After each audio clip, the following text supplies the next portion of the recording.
Welcome, we're on to sealed number 5 for the Brothers' War. We're going to carry on with traditional sealed. I think I prefer this just because you always get a chance to go first. Right, so 2,000 gems.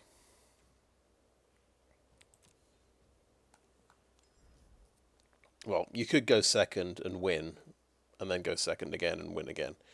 You know what I mean.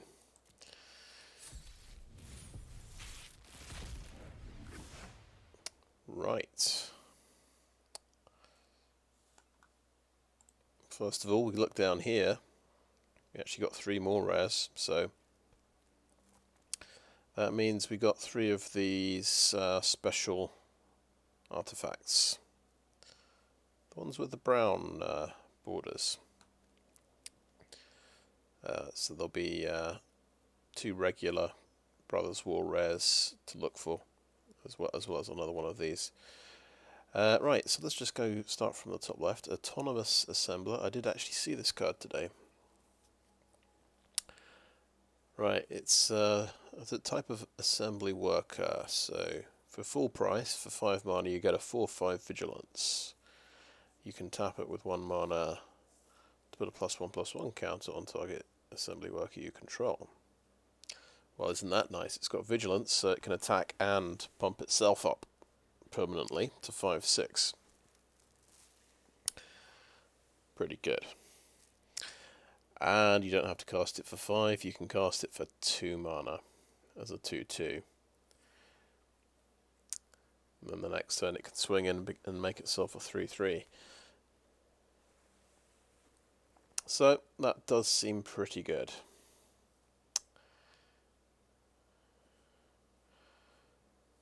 We're going to see how many assembly workers we get in the commons and uncommons.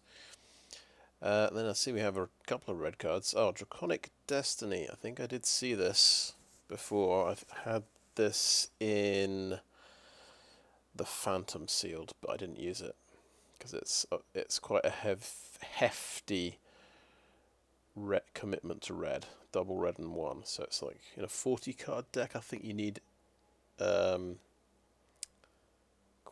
need quite a few red sources. Put it that way.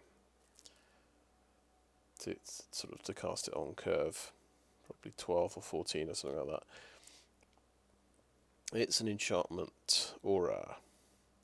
Enchant creature. Enchant creature gets +1/+1 and has flying haste, and spend 1 mana. This creature gets +1 power till end of turn. So basically fire breathing. It's a dragon in addition to its other types. When enchanted creature dies, return Draconic Destiny to its owner's hand. So it automatically recycles itself. So it's a pretty good aura. Where you can get caught out, as with any aura, if your opponent has instant removal when you're casting it, they can blow up the creature that it's targeting, and then this will go straight to the graveyard. But I think in sealed it's going to be pretty good. It's not going to be as much instant removal flying around. I've got over the top. So this is the second sealed in a row. I think I got over the top. Actually, no. I think I got it in sealed number 3. I ended up cutting it from the deck because I didn't have enough permanents in my deck. I had a deck with a lot of spells, so this didn't seem quite worth it. If you've got a lot of permanents that maybe put actually, yeah, of course it's Power Stones, of course, can't help you cast this, so it is definitely quite challenging to cast for 7 mana. But if you can cast it, you probably just win. You probably just completely overwhelm your opponent. So it's quite nice having these 2 quite powerful red rares. Actually, I'll look at Gix's command first. So 2 black and 3 sorcery. You get to choose 2 from 4. Put 2 +1/+1 counters on up to 1 creature. It gains lifelink till end of turn. Well, that's very good if you're trying to race with someone. Destroy each creature with power 2 or less. Not casting cost 2, power 2 or less. So that's probably going to wipe out all the tokens. And quite a lot else besides. Return up to 2 creature cards from your graveyard to your hand. Nice. That's just one of the options.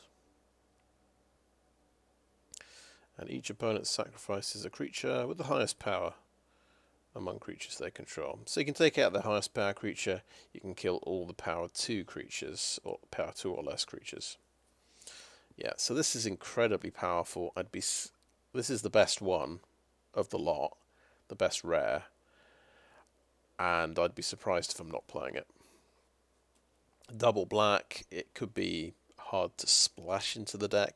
We sort of hope we've got some strong black cards.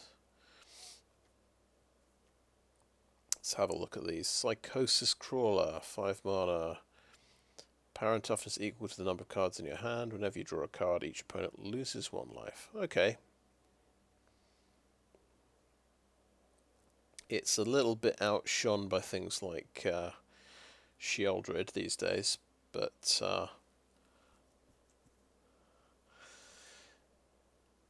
it's probably just okay. You might not play it. It feels like a filler card. If you've got some way of keeping your hand topped up with cards, so this is going to actually be big, that would help. But yeah, chances are we don't bother playing this, to be honest.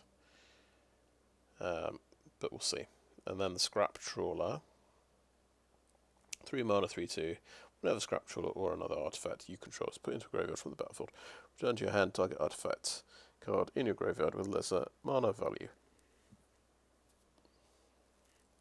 Yes, so this is a bit like this effect reminds me of the Scrap Welder. That could be pretty good value if we've got some usable artifacts we can bring back. Now, when you look at the mana value, do you look at the prototype value? Because that would be nice. I suspect you look at the value at the top of the card. Because we could bring back Autonomous Assembler. Right, we'll continue from there. First thing, I'm just going to look at... We're going to find our other 3 rares. We have Phyrexian Dragon Engine. Okay. Yeah, I've had this one before. It is... We don't... Unfortunately, we don't have Mishra, but what are you going to do? It's pretty unlikely in sealed. But it's a 2/2 double strike for 3 mana. So effectively, it's going to be swinging for 4 damage, and it's got a. So I think that's a pretty decent rate.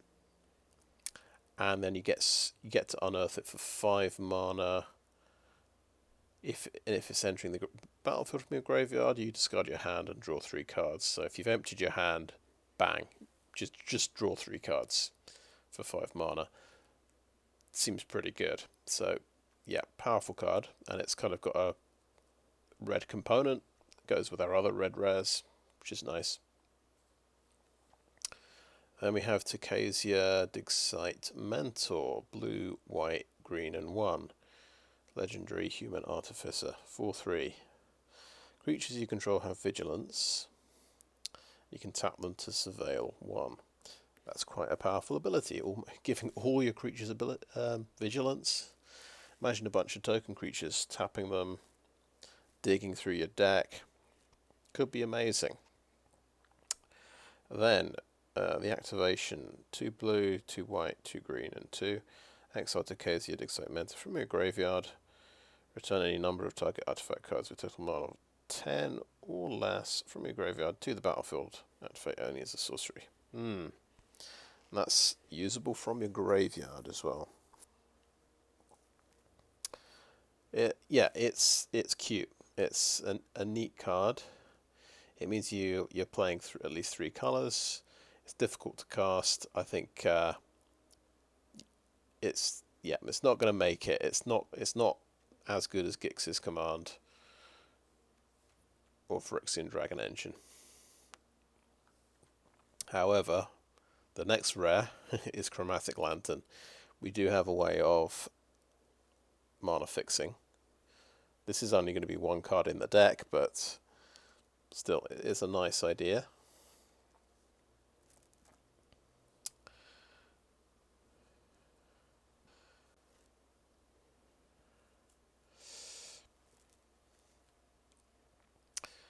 Right, pretty good selection of rares. We're sort of hoping we're strong in red and black.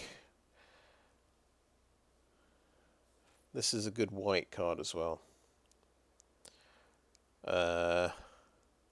You could even play this as a colourless card, and I think it's just a good top-end creature, even if you don't have any white mana in the deck. Just, a big chunky creature that grows and has vigilance. I think we'll look at all the white cards first. What we're going to do is we're just going to start adding a few things to the deck. I use the just to kind of remind myself, I use the BREAD acronym. So you're looking for bombs, removal, evasion, aggro, and dross or filler. So in reverse order, I guess the dross or the filler is basically things that fit in the mana curve. You want to have a nice mana curve. So you want a typical example for a 40 card deck. You're going 23 cards and 17 land. You have 2 1-drops, 7 2-drops, 6 3-drops, 4 4-drops, two 5-drops, and no, maybe 3 5-drops and 1 6+ drop. Just see if that adds up. So that would be 8, 14 plus 7 is 21, 23. Yeah, that does add up. That is just a guideline. But yeah, getting at least 7 2-drops, I think, is quite helpful, and 6 3-drops. That will just win you games sometimes when someone has a slow start and you manage to get your 2-drop and 3-drop. And then the others in the BREAD acronym are pretty self-explanatory. Well, aggro, I would say, refers to having a good number of 1, 2, and 3-drops. But sometimes your filler is going to be, I don't actually have a 5-drop or a 4-drop. This big creature can go in. There's evasion, so any flyers, any menace is good, but also things like haste can be quite nice.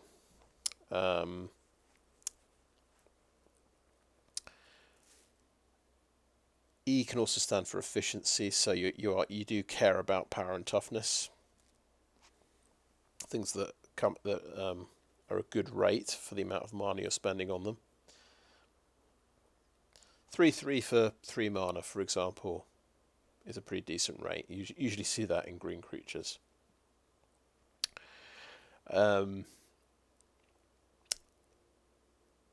Removal's pretty self-explanatory. Anything that removes a creature, and I don't count combat tricks because it's kind of conditional. It's too conditional. Because you've got to have a blocking interaction for that to actually pay off.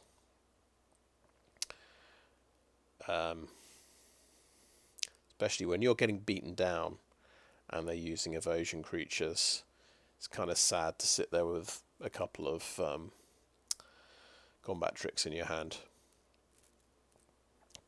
But of course, the more aggressive you are, the better combat tricks get, I would say. So if you're playing several 1-drops and 2-drops, you're probably going to force your opponent to block, and then that's when your combat trick can pay off.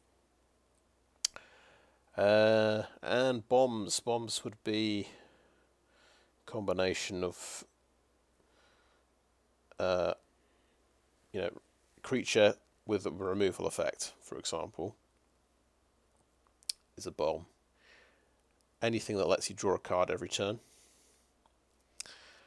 Some things that just, draw one card when they come into play and get to be a good creature.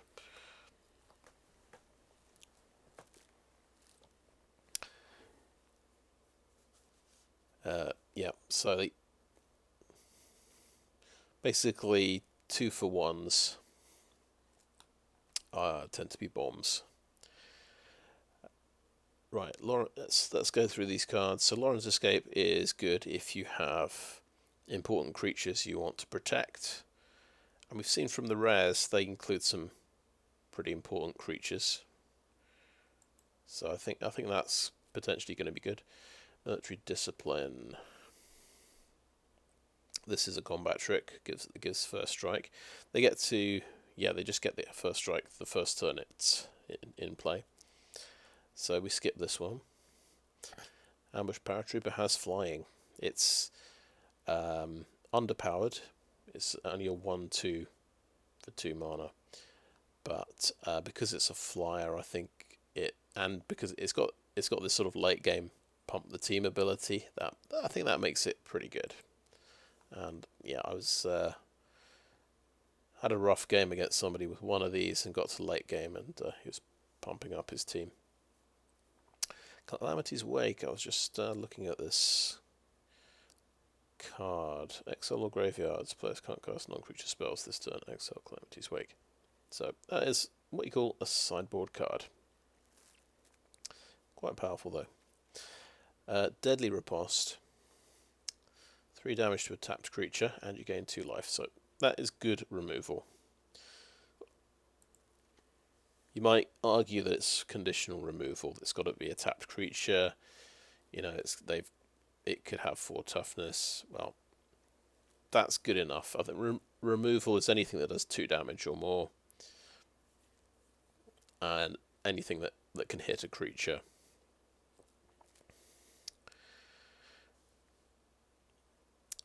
Basically, Powerstone Engineer. So,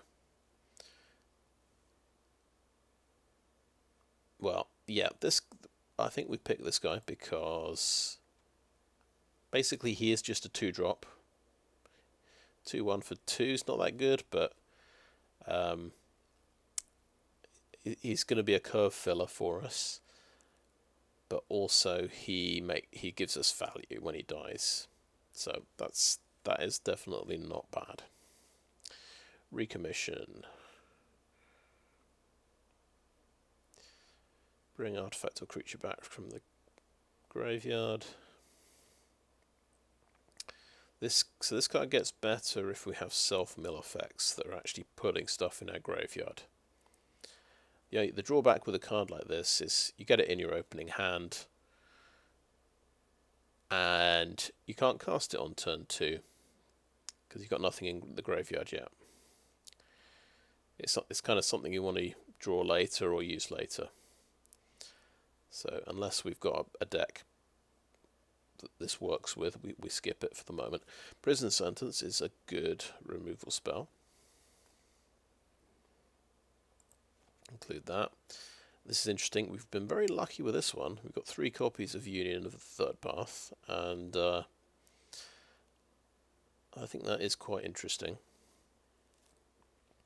But it's basically a cantrip, and it's a cantrip for 3 mana. It is sort of just life gain. This kind of thing's very good in a control deck, but it might be a bit bad if we're going more aggressive. So I think we leave this out for the moment. Static net.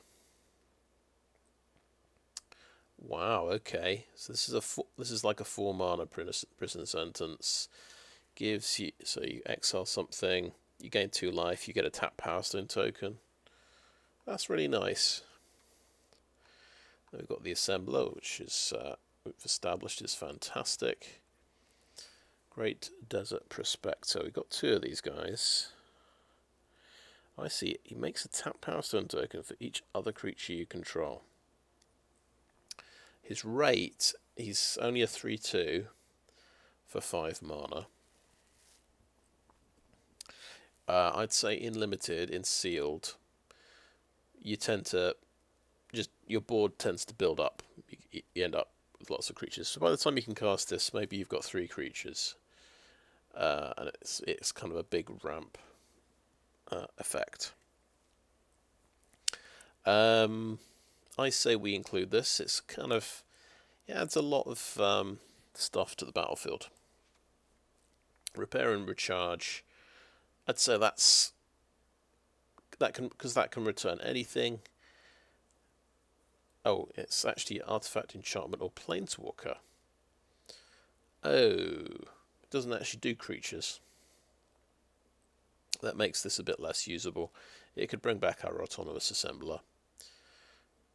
But yeah, we'd have to think about whether we want to include that or not. Atacasia is just really good. It gives you loads of value. So this is a bomb if we can cast it. Anyway, excuse me, I'll just play it. Just have a little break. I'm back. Okay, so white looks. I mean, the cards I found seemed pretty good. Looking at it now, it's yeah, it's not that many cards, is it? 9. So we're looking for a deck with 23 cards. So probably 10 or 11 from each card, from each colour. So this is fine. And what's particularly good is getting 3 removal cards. This is quite powerful. We could certainly put Recommission in. I think that's the best one of what's left over. Maybe Repair and Recharge. Right, on to blue. Combat Courier. Well, it draws you cards. What can I say?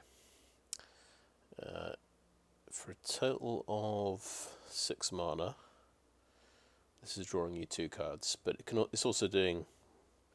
It could serve as a chump blocker, at least. Well, a maximum of once. When you unearth it, it has haste, and it leaves at the end of the turn. Yeah, so this is good. Right, Curate is cheap card draw. Can help you fix mana early on, look for the right land. I think that is good. Machine over matter, so this is a bounce spell. I think this is good.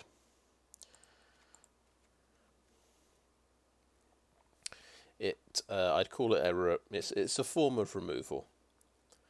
The bounce spell.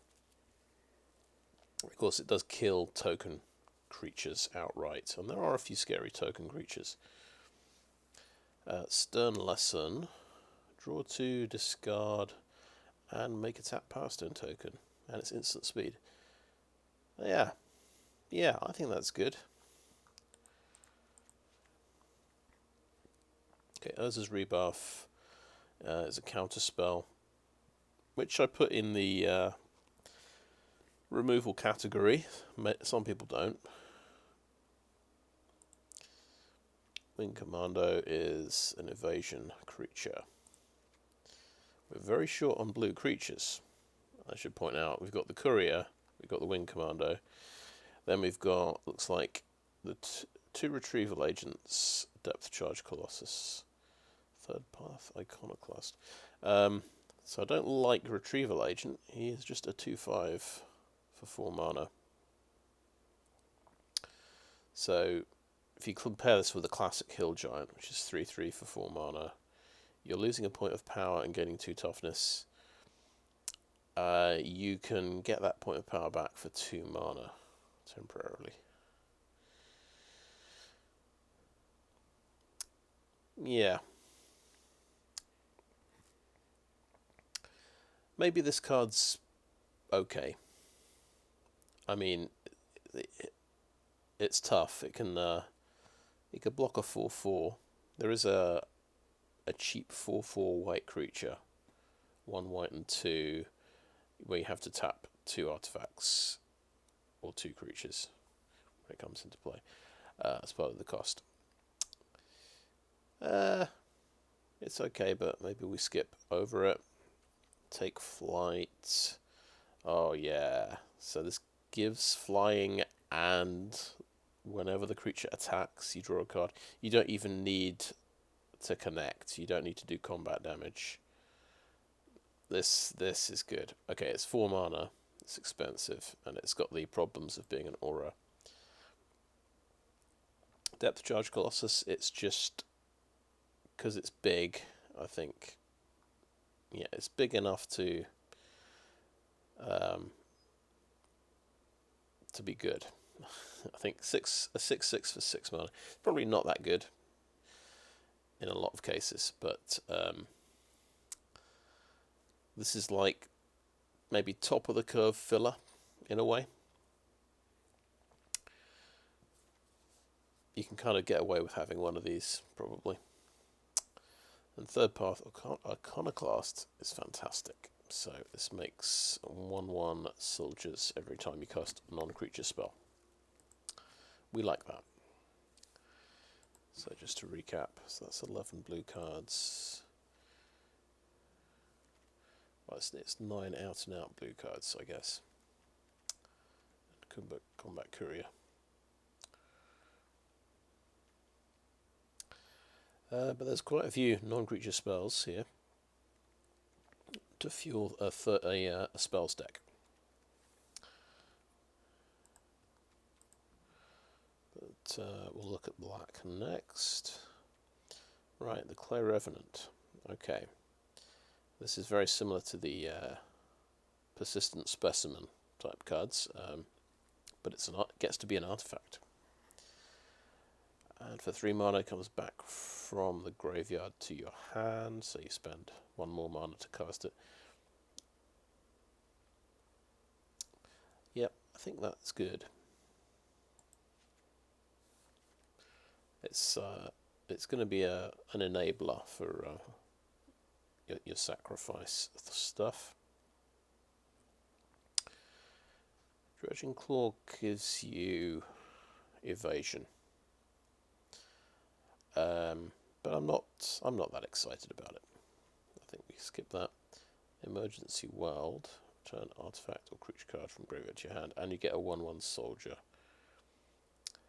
I think that is rather good, to be honest with you. It's like a very cheap Gravedigger. Gravedigger was 4 mana for a 2/2 that had this effect. Okay, it's only a 1/1, but it's 2 mana cheaper. That seems really good. Gixian Infiltrator, whenever you sacrifice another permanent, put a +1/+1 counter on Gixian Infiltrator. Well, we'll come back to this. If we've got enough sacrifice effects, this is good, I think. Thraxodemon is a sacrifice effect, and this is a source of card draw. Karen Locust. Okay, 2/1 flyer, and can exile something from their graveyard. Yeah, that's good. Gruesome Realization. It's 2 black and 1, so this is very hard to cast. But you can, it's a one-way sweeper that can take out all their 1 toughness things, tokens, things, and things like that. And you can always just cycle it, basically. Draw 2 cards, So it seems really good, but it's just, if you can cast it, it's good. It's very hard to cast. Okay, this is a sacrifice outlet. This is the best one, maybe. Uncommon. So I think we've got 2 sacrifice outlets there. That makes Phyrexian Infiltrator probably worth playing. Right, the Ravenous Gigamole. Does a bit of self-mill. It can be a 3/4 for 4, so it's slightly better than a Hill Giant. Or it can be card advantage and get you a creature card. If you hit a creature card in your top 3, so you probably want to play a creature heavy deck with this one. I think this is probably one you come back to later. Scrapwork Rager is fantastic with sacrifice effects. Gix's Command, of course, is fantastic.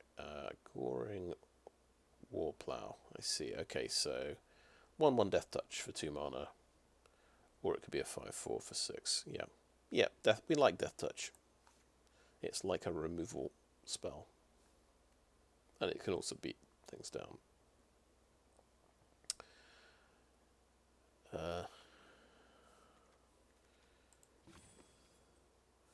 7 black cards. We could definitely play the Mole to get 9 black cards.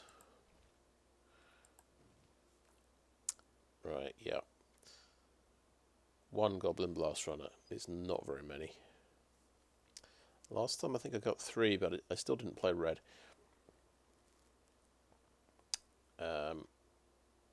But yeah, that is definitely a very good card. Sardian Cliff Stomper, you need 4 mountains, and it gets to be 4/4. It's a pretty good deal.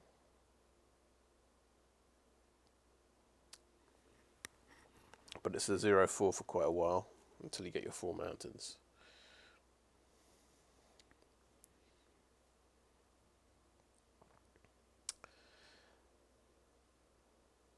Yeah, I think it takes just takes probably a bit too long to beat people down. If you're waiting on this, I think we skip it. Scrapwork Mutt. Got 2 copies of this. You can discard and draw. I think this is really good.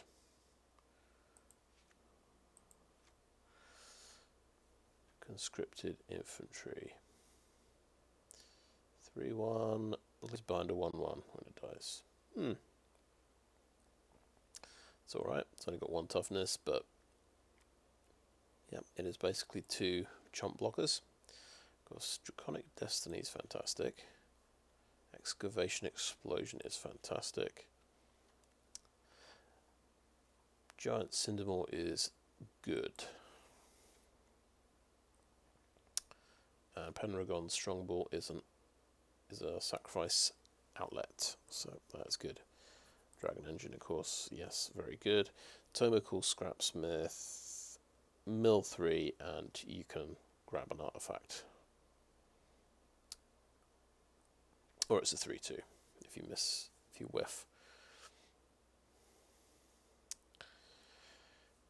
There's a good chance we'd be playing artifacts. I think that's in this case that's not bad.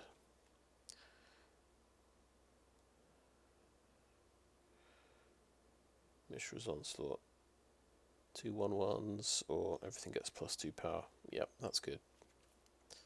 Sibling Rivalry works really well with sacrifice effects like our Transmogrant's Altar. So I think that's good. Mishra's Juggernaut is good, but Automaton's good. Just including all of these. Heavyweight Demolisher, that's impressive.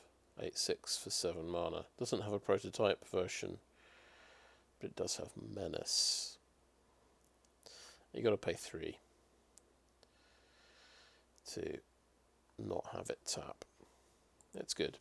And then we've got Over the Top. Yeah, I like the look of red. That's 12 red cards I've included.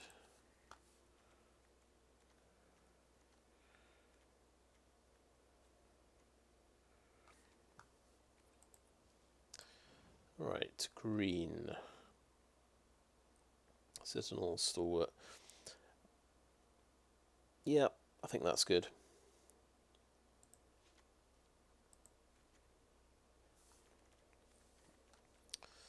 Bit of extra mana fixing as well. Okay, that's a fight spell. That's removal. Guy's Gift is a protection spell, so that's a bit like our Lauren's Escape. That's good. Sarenth Steelseeker. Okay. Yeah, pretty good. Lets you grab land off the top. 3-1 with Ward Tomb. Yeah, that's good. Burrowing Razormaw. Mill 4 when it dies. Otherwise it's a 4-2. Yep. Fog of War is just a fog. We skip that one. Perimeter Patrol 3-3 for 3 is good. Ironclaw Crusher. Does seem like I'm including every single card sometimes, but at least we're cutting a few things.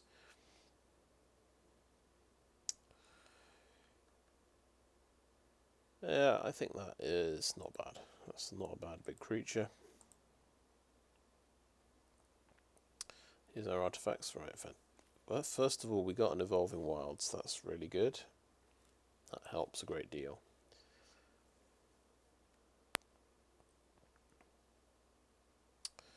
Mishra's Bauble. Nice. It's got the old style cantrip effect of drawing a card at the beginning of the next turn's upkeep. It's like, well, they actually gave some thought to game balance.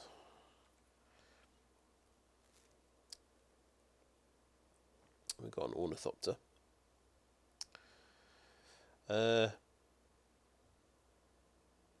Right, you can look at the top card of their library. That's all this does. Makes the deck smaller, in a way. It's a zero cost thing that replaces itself, which is quite powerful.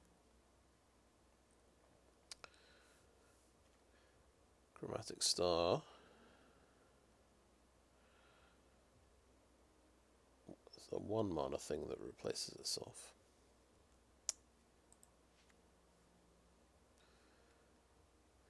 Coastal Bulwark.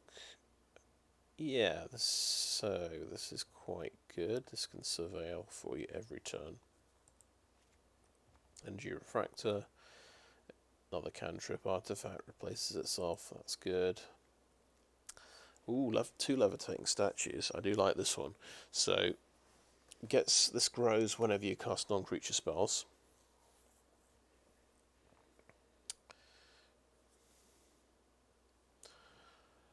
And it's flying, and you can make it a creature for 2 mana. It just seems pretty darn good to me.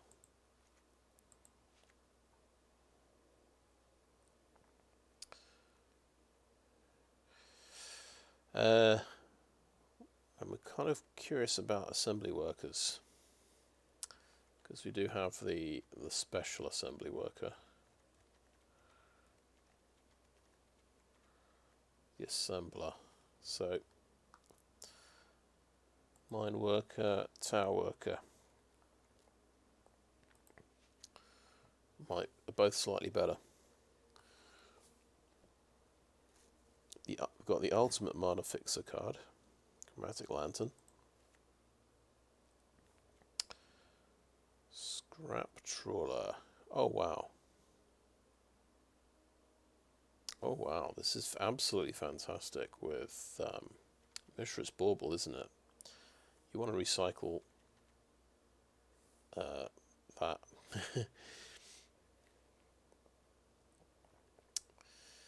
That is very interesting.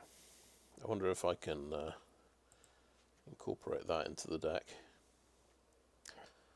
And guess what? Slagstone Refinery takes it to the next level, because then you get power stone tokens every time you're sacrificing your Mishra's Bauble. It seems it's a little bit combo-y, but a boy can dream. Right, Psychosis Crawler.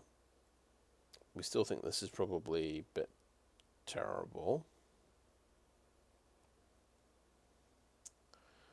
Swift Gear Drake. Flying Haste 2/4 for 5.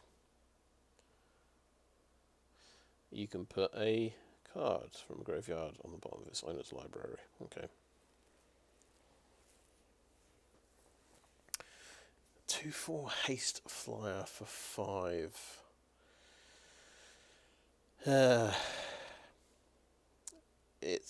I feel like it's filler. It's in the filler role for your 5 drops.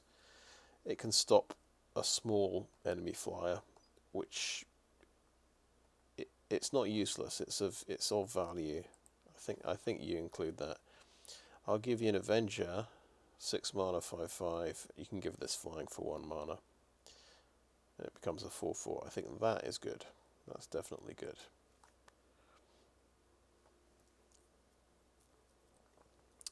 There's an argument Ornithopter is good because it can block a 1/1 flyer as well.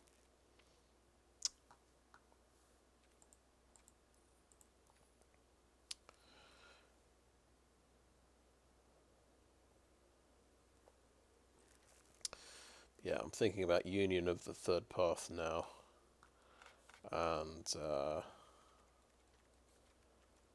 Mishra's Bauble, Chromatic Star.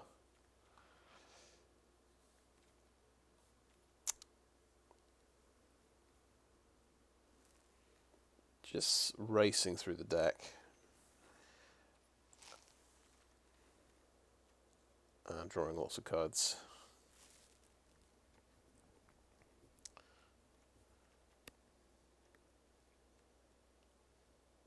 And making a huge levitating statue, which I win with in the end. Certainly an idea. Probably what I want to do is cut a colour first.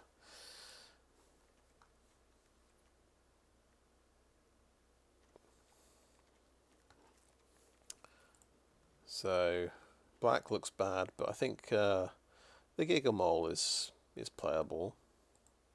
That can give you card advantage. So that would bring black up to 9 cards.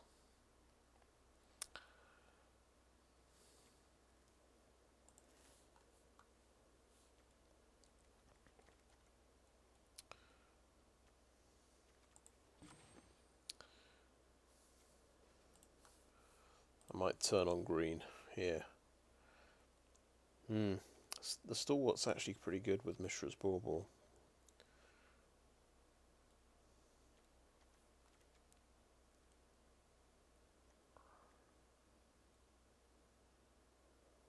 Oh, and Sarenth's Steel Seeker's really good with Mishra's Bauble and artifacts coming into play.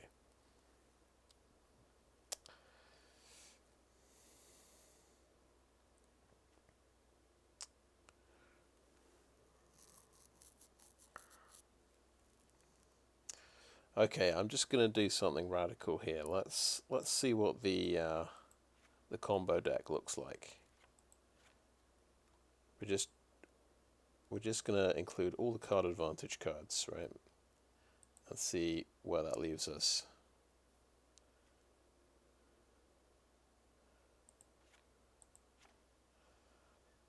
Card advantage, mana ramp. Power stones are good.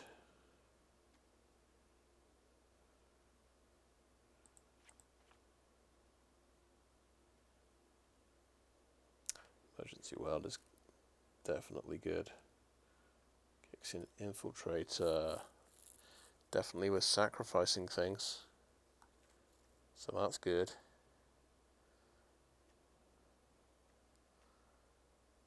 We're casting non-creature spells, so that's good.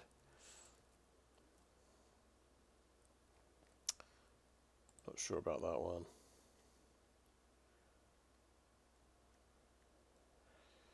Yeah, not sure about that one actually.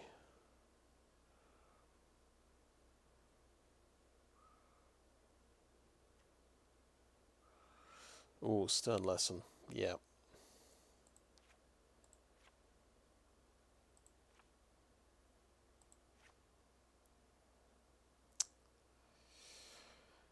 Sacrifice a creature, you say?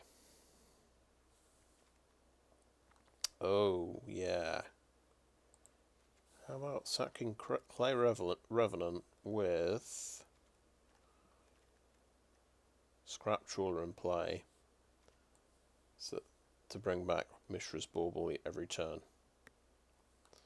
Yeah, that seems good.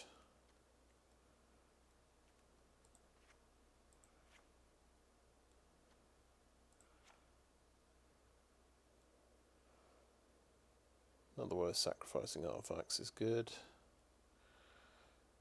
Yeah, that's going to be good. Helps you find your artifacts. Perimeter Patrol. Guess it gets pumped up. This adds mana, which might be important.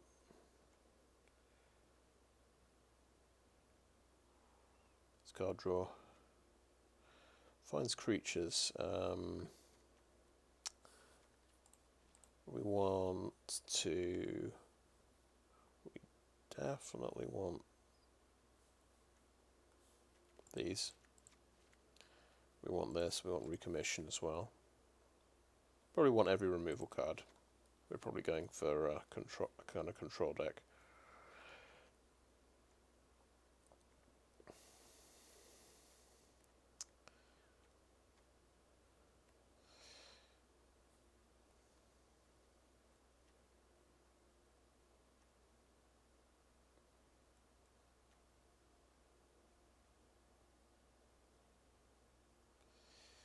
Helps you find the combo, doesn't it, Tokezia, with all the creatures using Surveil.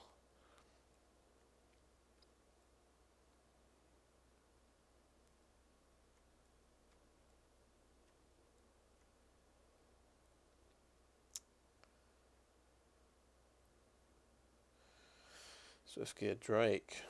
If I need to put something on the bottom of my library.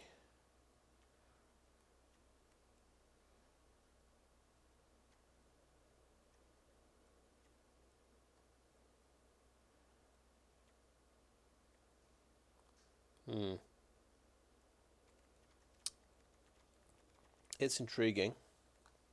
Intriguing possibility.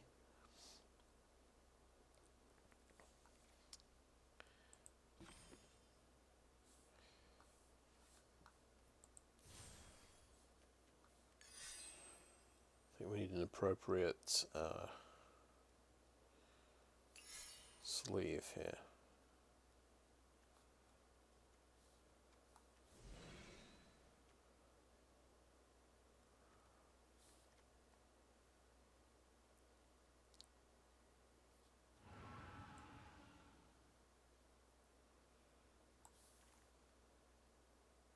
Yeah.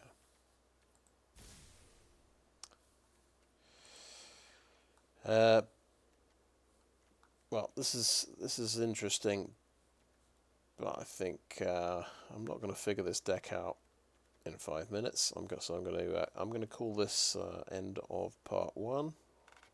I might have something completely different. I might be quite boring and go for a 2-color deck after all this, but this is an interesting thing to investigate.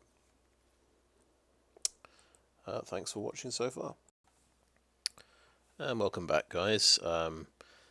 So I'd say I've had a tricky time deciding what deck to play.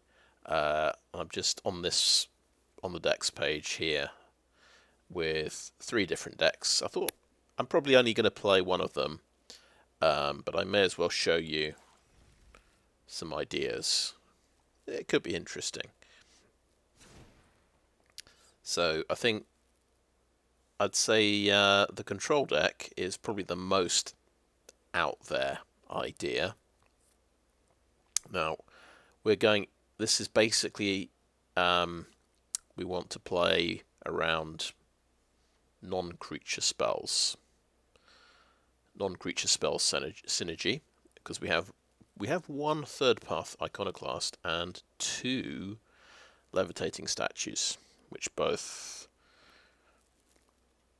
have a non-creature spell payoff. Right. And then we play lots of non-creature spells. So if we look at the creature count, we have 2 creatures in the entire deck. So we just have the Iconoclast and we have Wing Commando. I thought this guy's probably worthwhile because he's got prowess. So again, that's another non-creature spell synergy thing. He could chip in for a bit of damage, also be a flying blocker. And it's I did have green in here, but I've cut green. So it's a 4-color deck, 4 of each land, Evolving Wilds. For mana fixing, we've got Chromatic Star, Energy Refractor, and Chromatic Lantern. So in the deck, and we've got also the Evolving Wilds. So that's kind of that means it's like 4 extra sources of fixing. And you find actually it's probably you're not too badly off actually. I think you can probably cast most of your spells. I think Gix's command is a bit tricky because it's got the double black there. But I think even Gix's command, I should be able to cast it by turn 6 most of the time, because we've got we'd have 8 black sources. I'm just the article. So my favourite article is what I'm consulting. It's how many sources do you need to consistently cast your spells? A 2022 update. That's on Channel Fireball by Frank Karsten. If I look up the CC3 spell, so the example here is Baneslayer Angel, but in a 40 card deck you'll want 10 sources of that colour to consistently cast it on curve on turn 5, right? So we'd only have 8 sources of black effectively. If I go up the list and I look at the next double color casting cost thing, it comes up to Hullbreaker Horror, which is 5 CC. So that's so 90% of the time we'd be able to cast Gix's command on turn 7, which probably acceptable, right? And so, but basically for each of our 4 colours here, it's basically going to be effectively 8 sources. Although we do remember that some of our colour fixing is expensive, so Chromatic Lantern costs 3, so you are kind of saying we've got to wait until turn 4 before our colour fixing is online and available. But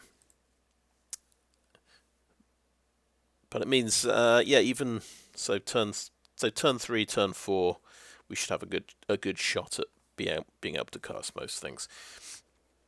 But I don't think I want to play this deck. I think it's a little bit out there for me. I feel like it revolves around drawing these sort of 3 hyper threats. The 2 statues, the third path iconoclast. If you don't draw these, do you mulligan? Do you keep mulliganing until you draw them? Do you go to like 6, 5 cards? Do you go to 4 cards if you don't draw them? I can't see myself ever doing that. I think if I got some decent mana, I'd be happy. You do have a lot of card draw, so we've got 3 Union of the Third Path and 3 Stern Lesson in the deck. Which, this is what kind of gave me the idea, because you're going to be whizzing through all the cards in your deck. But I just it is a bit out there, so I might. I don't think I will play this version.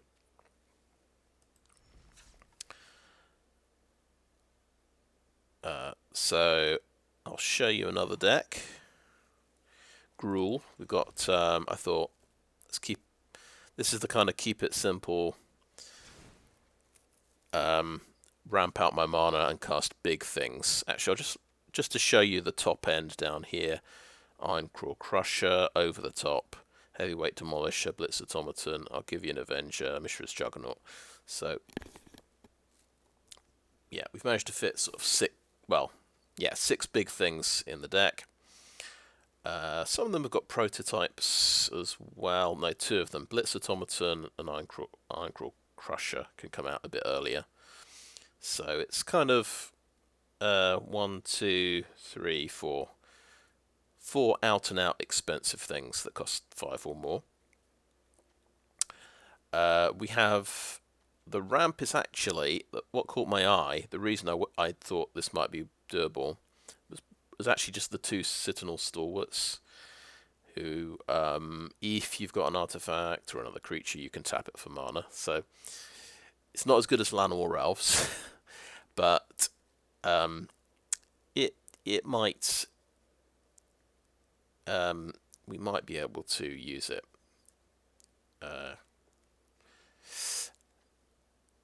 In the round when we get to sort of 5, 6 mana,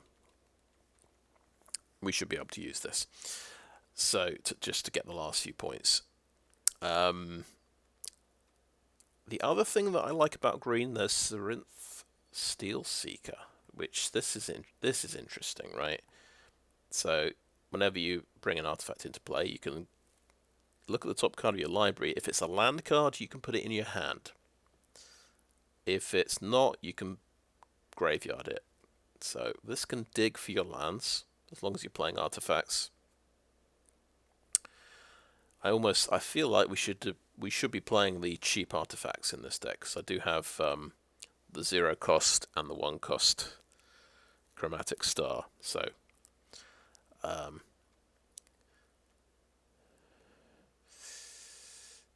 yeah. 2 Tomical Honor Guard. I feel like these are quite good. And then I get to play the really good card, Draconic Destiny. So this is gives a creature +1/+1, flying and haste, and basically fire breathing. You can spend all your mana to pump up its power, and when the creature dies, this bounces back to your hand. So it's good value as well. So I feel like I want to play red just to play this. The other ramp thing, we've got 1 Excavation Explosion to get us a Power Stone token. So that's maybe the thing we're missing from this deck. Not very many ways of getting Power Stone tokens. We got 1. We didn't get the green guy, the green common that gives you Power Stone tokens. That one is pretty nice. But between the Sarinth Steel Seeker to help you make land drops and the Stalwart, this looks like it has potential, and it's a chance to play over the top. I did get this card before. I don't think it might not be the easiest card to make the most of in Limited. But I feel like this is what a deck would look like if you're going to play over the top. You want some nice big creatures that jump off the top of the deck. Anyway, so that's a possibility. And the last deck, the deck I'm probably going to play is Rakdos. I held off. The reason wasn't sure what I wanted to do. I've already played Rakdos twice, and it's quite good. I mean, it went 6 and 3, and then I had I think quite a rough one which went 1 and 3. So, but I think this is quite a decent version. You're looking for fuel cards so it's a sacrifice deck, naturally. We've got a couple of good fuel cards. We've got Clay Revenant and Scrapwork Rager. We've got Thraxodemon and Transmogrant Altar and a Pendragon Strongbow. So we've got ways to sacrifice things. We've got things to sacrifice, and we've got the payoffs for sacrificing things. We've got Gixian Infiltrator, which grows. We've got 2 copies of that, and we've got one Goblin Blast-Runner, which is better than nothing. I did have, I think, my previous my previous sealed, I had 3 of these, and I didn't go red. So I was kind of thinking, is this the right choice for this time? But this has also got Chromatic Star, Mishra's Bauble, so these things sacrifice themselves, which can give you a nice little payoff. And we have, of course, an Evolving Wilds. So I think it's kind of just maybe getting towards the amount of stuff you need for the sacrifice deck to be good. But the cherry on the top is we have a Scrap Trawler. Whenever Scrap Trawler or another artifact you control is put into a graveyard from the battlefield, return to your hand target artifact card in your graveyard with less than mana value. So you might be wondering why I'm playing Ornithopter. It's so when I sacrifice Clay Revenant, I can bring back Ornithopter or Mishra's Bauble. So I thought I'd like to play a couple of 0-cost things, so I've got slightly more chance of hitting them and making the most of Scrap Trawler if it comes into play. It's a bit of a combo, so it's not. They can of course just blow up the Scrap Trawler and make me very sad, but I can't resist cool little combos like that.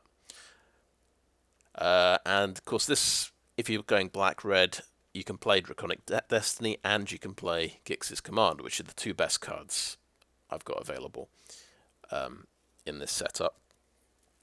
I should mention we've got Sibling Rivalry, so that can effectively be another removal card. If I can just sacrifice the thing I steal. Although you will notice Thraxodemon costs 3 to activate. The altar costs 2. Strongbow only sacrifices artifacts, but it costs 1. So it's not that cheap necessarily to sacrifice things. So you might be playing Sibling Rivalry a bit later in the game than you might be comfortable with. I think, there's other options you could. I didn't put together a blue-red deck, but that seems possible as well. But I think the blue cards were maybe not that impressive, apart from the 3 card draw cards that give you Power Stone tokens. Those are cool. So if we'll look at the actual deck I've put together, I might have dropped the Ornithopter. Yeah. So why did I drop the Ornithopter? I decided the other headache was the levitating statues. They seem pretty good, maybe even in this deck. So this has got 13 creatures. So it's got 10 non-creature spells. I feel like that maybe levitating statue is still good. Right. Not sure about that, but especially if I can, replay Mishra's Bauble with Scrap Trawler. That could definitely be quite cool.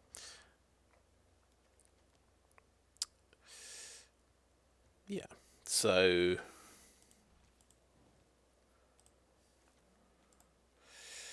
yeah, we're skipping the Ornithopter this time. Yeah, the other things that are pretty good. I'll give you an Avenger.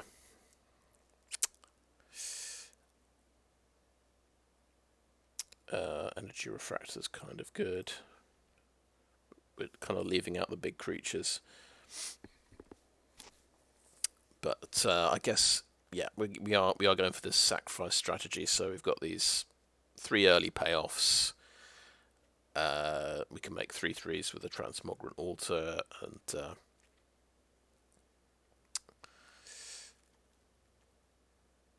yeah, so we've got a plan basically.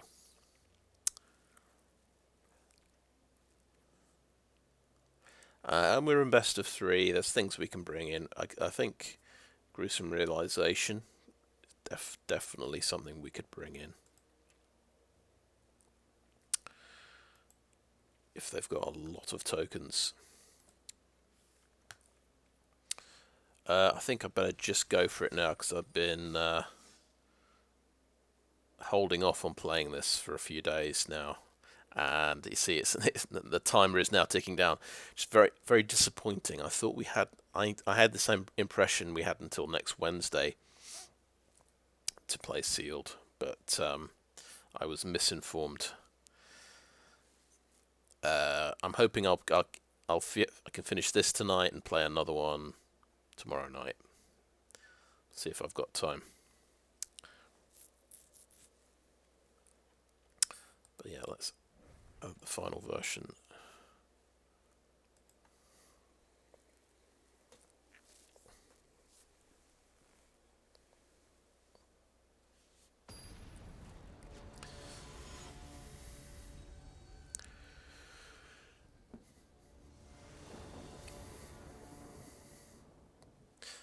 Yeah, I have had got to admit, such a run of luck in best of 3.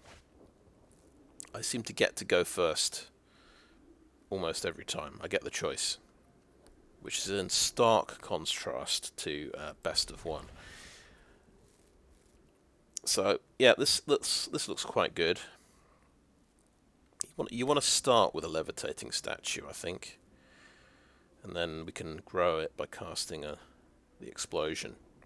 I suppose the only thing is we might end up with too many lands. We've got 4 lands. But it looks like, yeah, my opponent's on... He mulled down to 5, didn't he?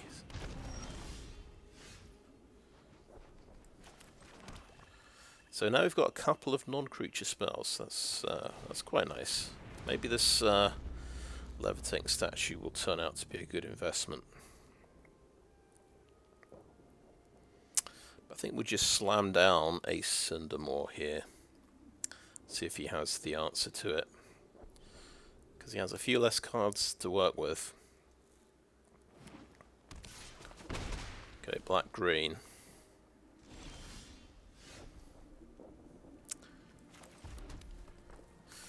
So that's nice. I've got a nice combination. Transmogrant Altar and Clay Revenant.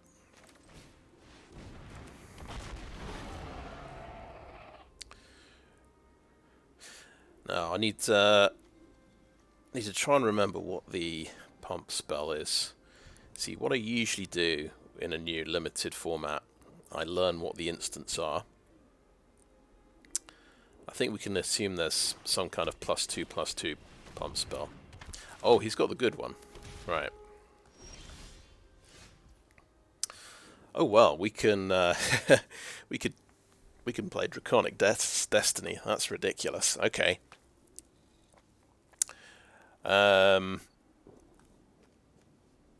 Fly over the top for 5 damage. He's tapped out, so he can't kill this in response. This has got to be a good move. And it puts a token on the statue, which is nice. I'm going to just play a Clay Revenant because I'm going to want to block at some point if we're racing.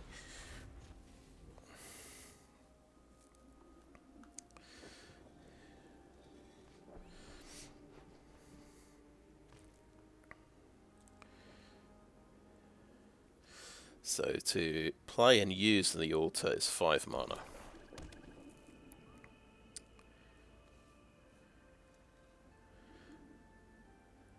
Could probably go for an explosion on the opportunist. Okay, he conceded. Fair enough. Oh, and conceded again? Okay, well that was quick and painless. I thought that was quite a good card, the Draconic transformation. But it's funny, yeah, best of 3 sometimes, yeah, you will get that. People will just don't want to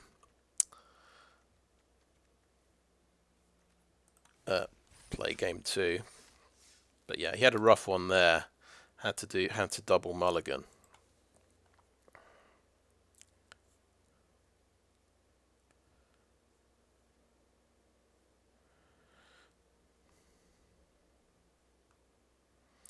But yeah, some kind of graphical error there with the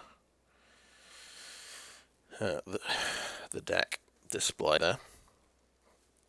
Hopefully, it's the whole thing isn't going to fall over.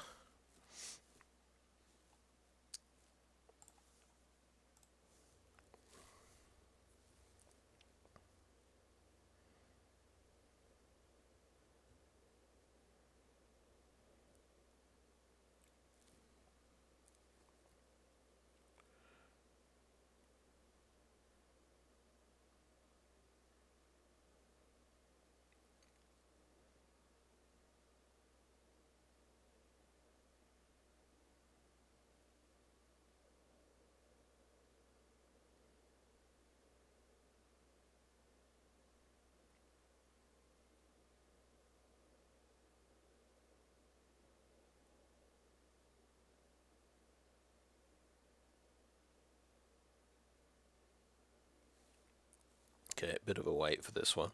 I usually give it until 2 minutes is up.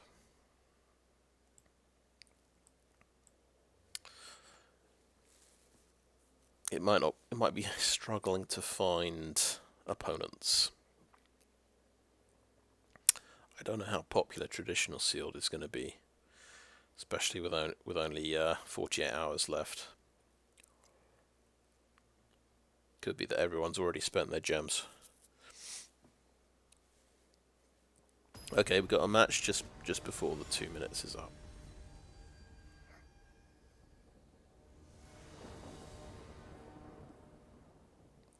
You see, every time I win the coin flip. I don't know what's going on. Okay, we have Goblin Blast-Runner. And then nothing till turn 3, but that's fine. I'm very happy with that outcome.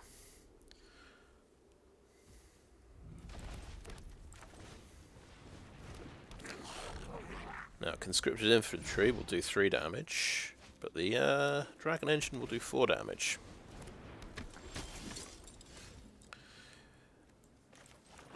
So I think I hold back and I block the recruitment officer, in all honesty. So I don't have any sacrifice effects in my hand.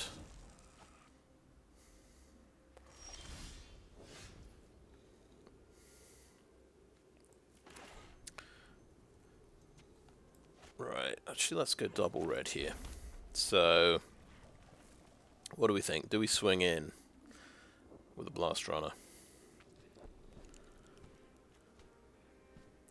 Yes, I think we do. I think we're okay trading off here. I think this is quite a good card. And I'll play the Dragon Engine. Now he's playing white, so he might have some prison cards, prison sentence, things like that, which would be pretty bad. But we do have our.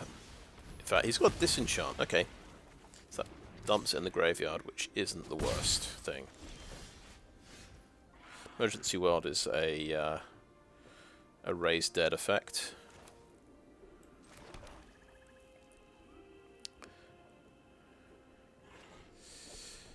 Right, I think we want to play a conscripted infantry now, and the Clay Revenant. But I think I will swing in for 1 damage.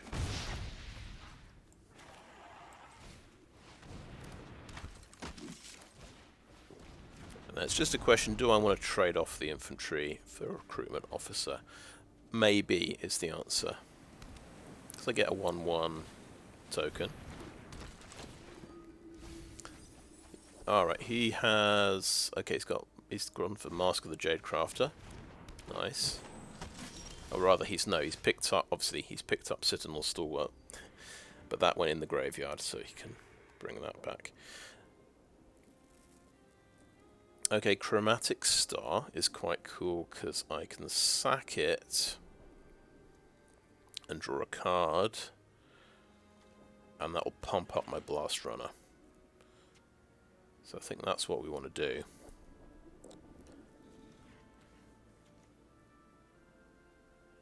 And we could hold back the Clay Revenant for blocking.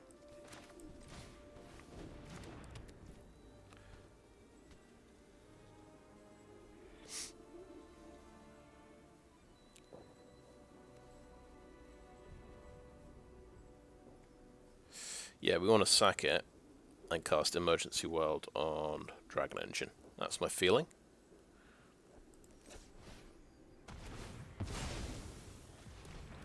I'm going to draw that card, yes. Nice. Or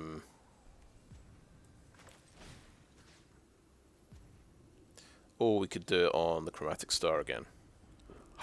Yes. Yes, we do. That's very good. And then we attack with Infantry and Blast-Runner. And Clay Revenant? Yeah, why not?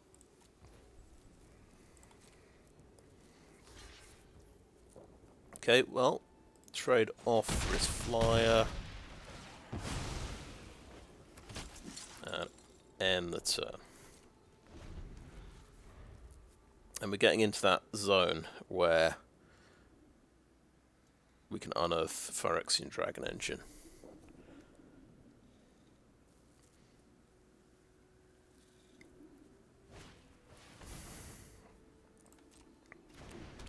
Okay, this digs for a land, doesn't it?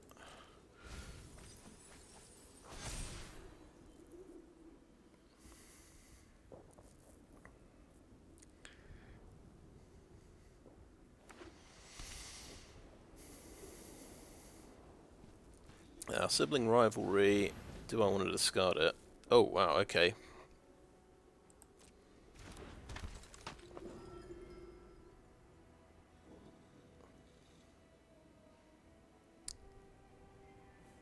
Okay, pass to attackers. Let's read this card. 4, discard all the cards in your hand, and draw that many cards. You can choose an artifact, which card on the value 1 you discarded. And then 2 and 3, return those to the battlefield. Well, that's pretty cool. My turn. Right. Ooh, Gix's command, you say. Well, I could kill all my own creatures. What's the each opponent highest power? Okay.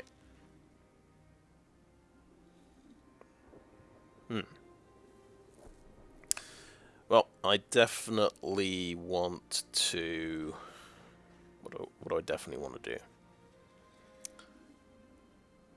Chromatic Star for black.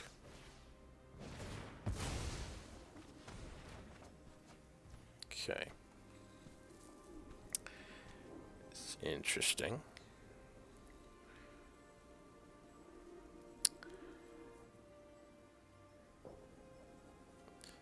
Does kind of wipe his board, the Gix's command.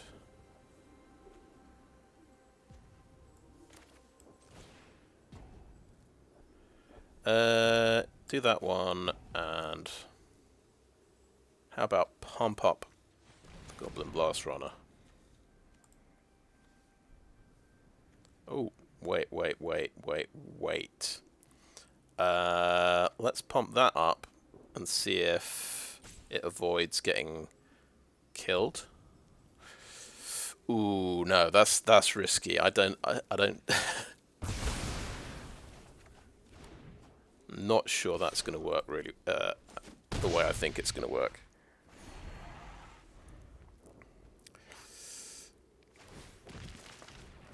Okay, that's unearthed and that's coming back. Drawing a card.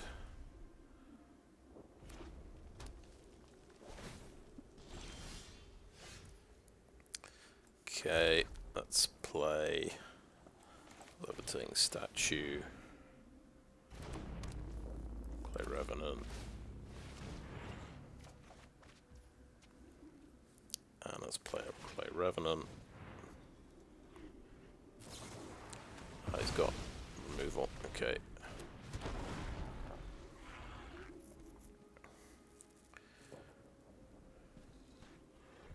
I want him to play a big creature so I can steal it.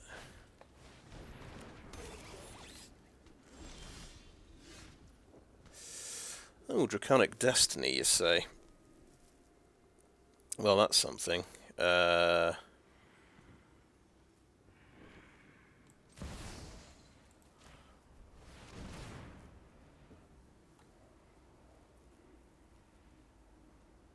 Will he blow it up at instant speed? We'll see. Oh, he might do. Yep. Yep, he got me. I'm going to give that a nice. Well done.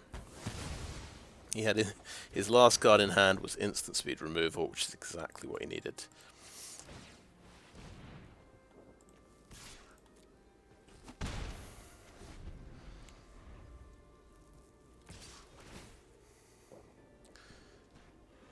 Oh, yeah.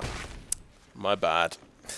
I waited too long. I did not think about that.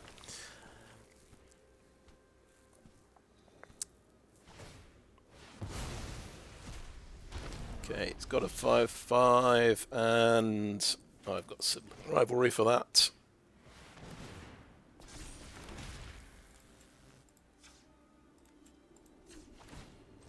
Yep, so that gets him.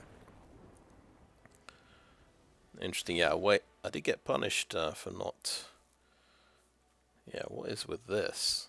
That's not good. Will that fix it?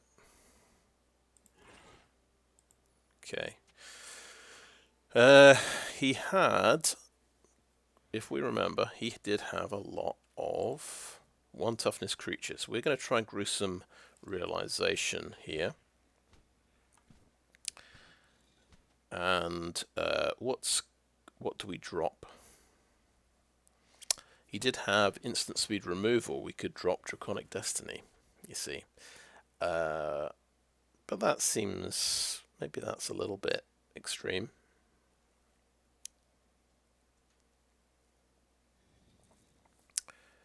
What can we drop? What can we drop?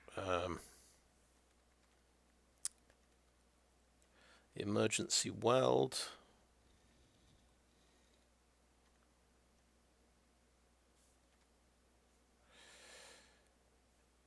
Or Conscripted Infantry.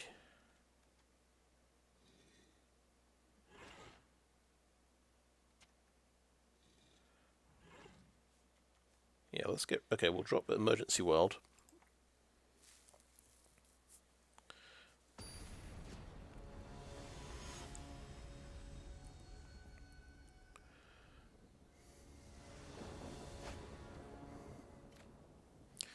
Okay, well, we've got a Chromatic Star, we've got Evolving Wilds.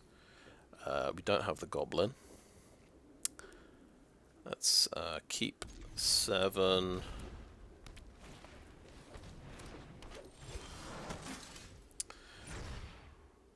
Right, and do we want a creature? Do we want Levitating Statue on turn 2? I think maybe we do. So I'm going to get a swamp with that.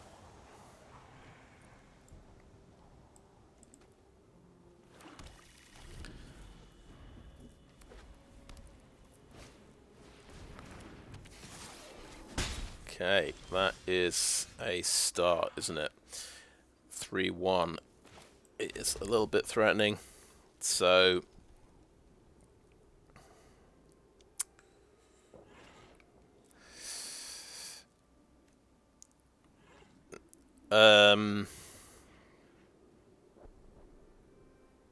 right, I'm gonna just concede that he got me there with the 3-1. We have to play Clay Revenant, and I think we should play Chromatic Star now.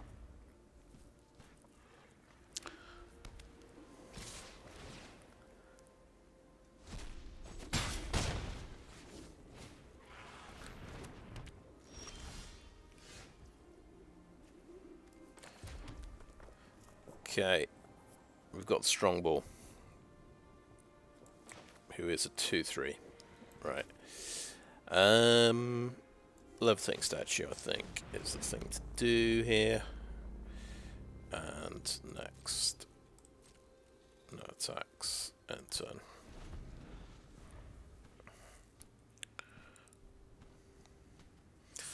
Yeah, he got Mask of the Jade Crafter, so he can make maybe a 4-4, 5-5 even.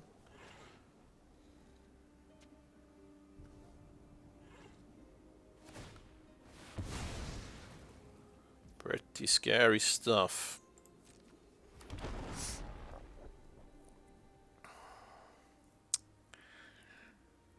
Yeah, he has done quite well there. Now,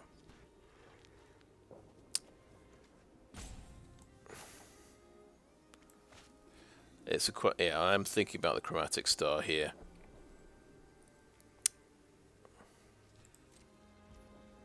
Okay, my turn.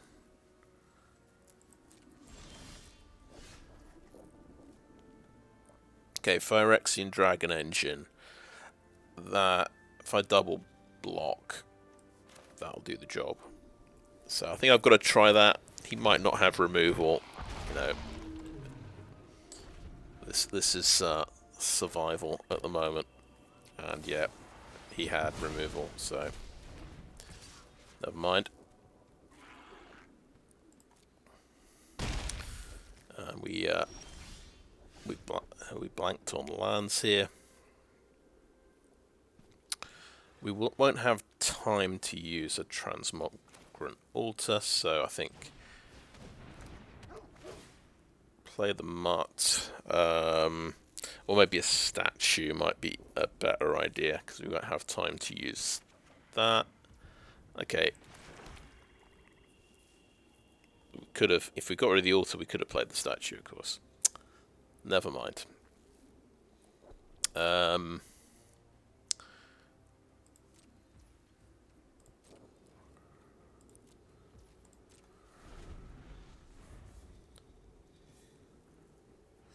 Wow, he's only played, spent 4 minutes. I've spent 10 minutes. That's terrible.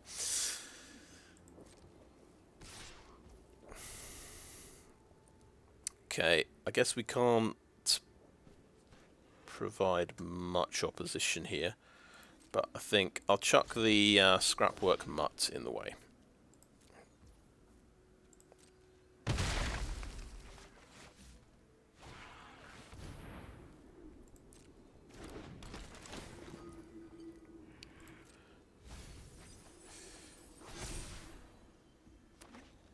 I think we, at end of turn, just sack this and draw a card.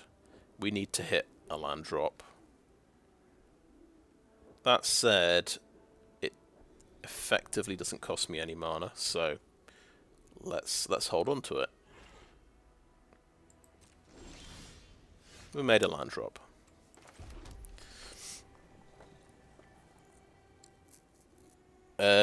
Right, Gix's command, the power 2 thing, does not hit Ashnod's Harvester, so we can't do that.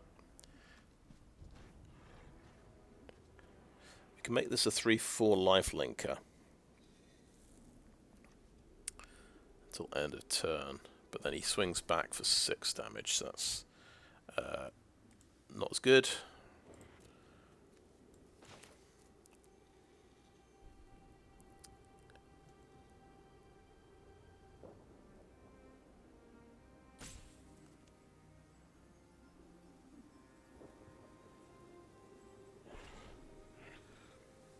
But he's got a 2/2 flyer that I would kill.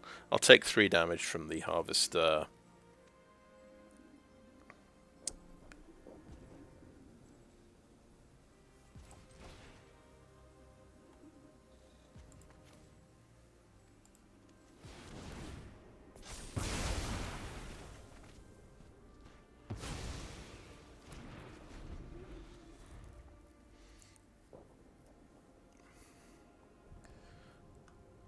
But he's still got, yeah, Mask of the Jade Crafter.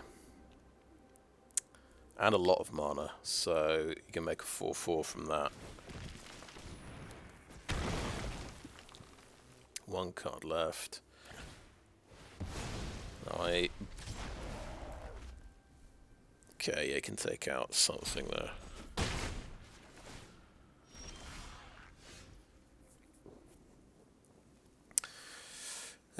Right.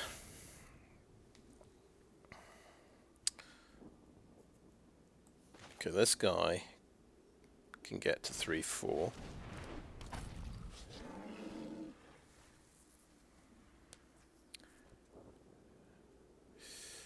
Gixian Infiltrator or hold up mana to sacrifice that.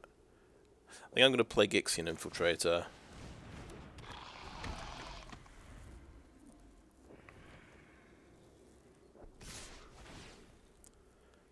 Okay, Revenant's gone.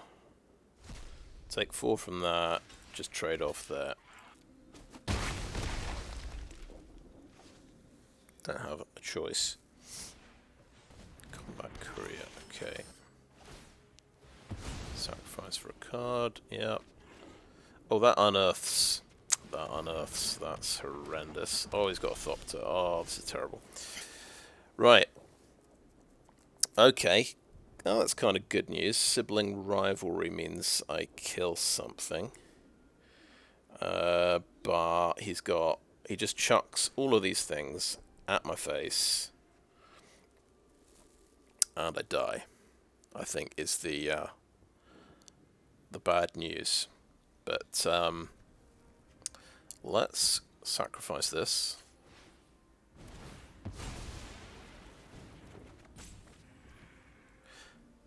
Hello? Okay. Sibling rivalry, right? Give me that.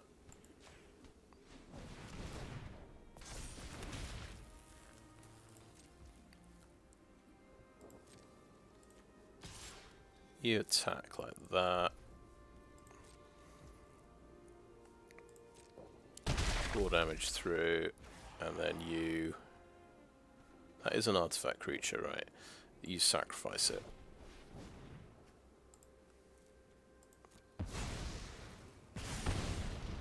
But I still lose to all of this unearthed stuff. It's interesting. He's gone pretty ambitious. 4 colours there, but he's got away with it. And the poor old levitating statue cannot... he's just proving he had more ways to win.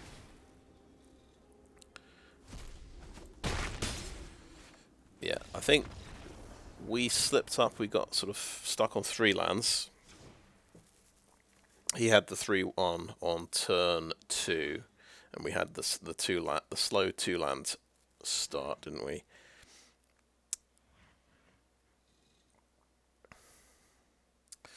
But we are a little bit slow, I'm going to say. I just took out a 2-drop, the Emergency World.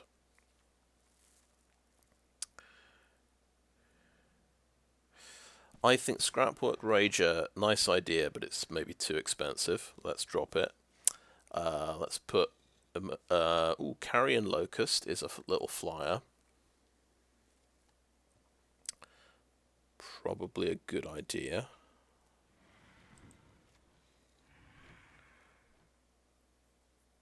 Emergency World's probably a good idea. Do we drop... Draconic Destiny?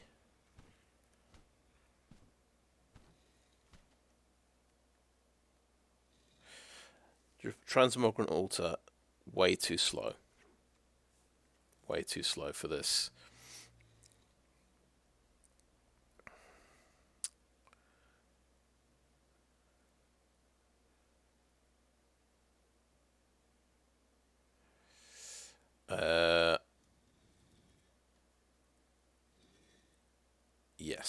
I will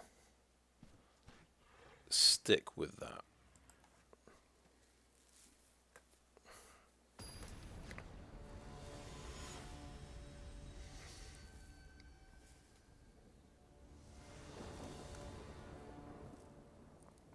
Okay.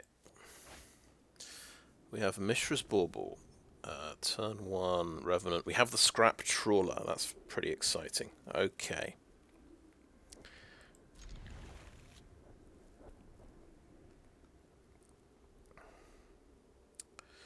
I think we hold Mishra's Bauble in my hand. I'm not planning to use it on turn 1.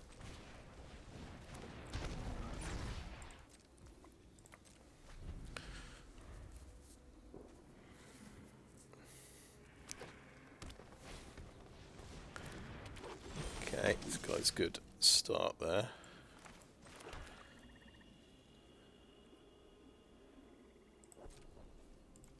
Swing in, may as well.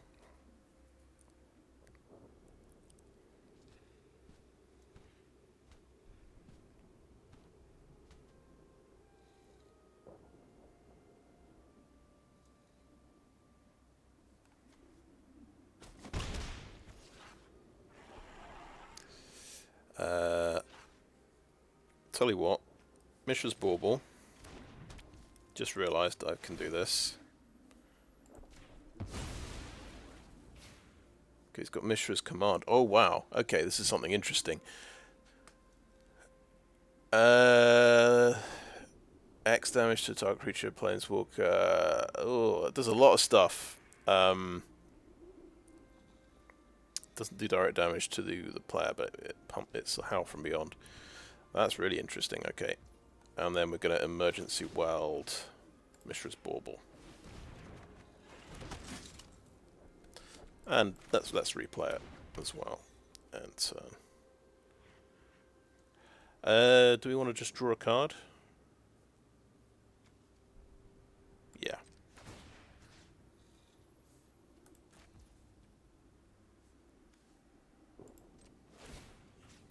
Let's target myself. Cool.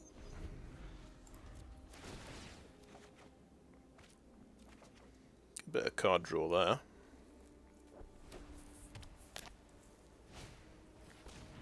Okay, he's got all his ramp. Oh wow, okay. And he's got something pretty scary as well.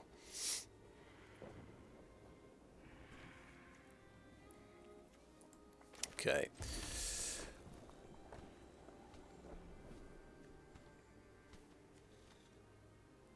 Right, plus X. Okay, that's pretty scary. I think we just swing in for 2 here.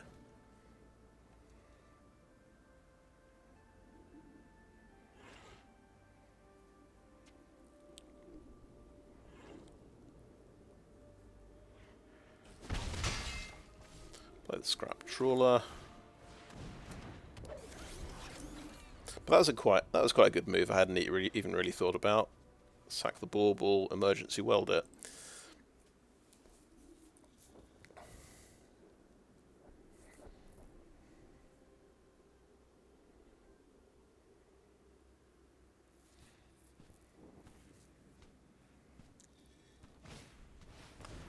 Okay, he's got Airlift Chaplain.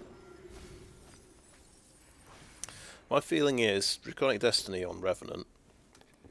When he kills it, then I'll get Mishra's Bauble back.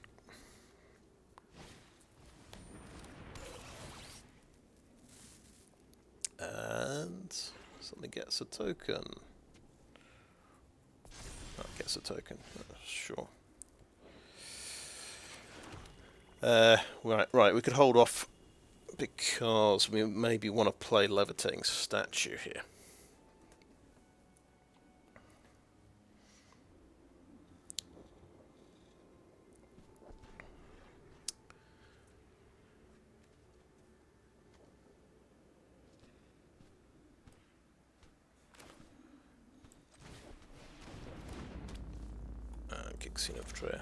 So he is kind of stuck on 2 land.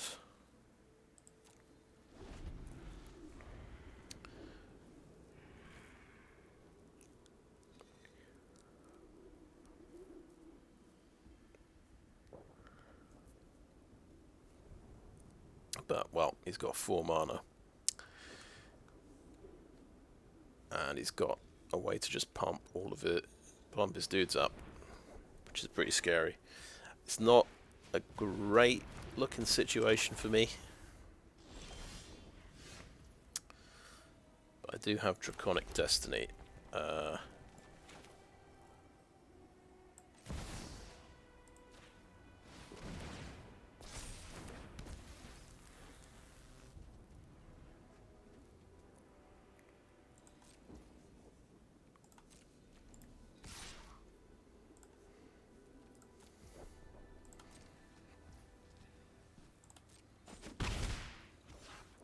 I could have pumped it up, but I'll keep the mana for Levitating Statue.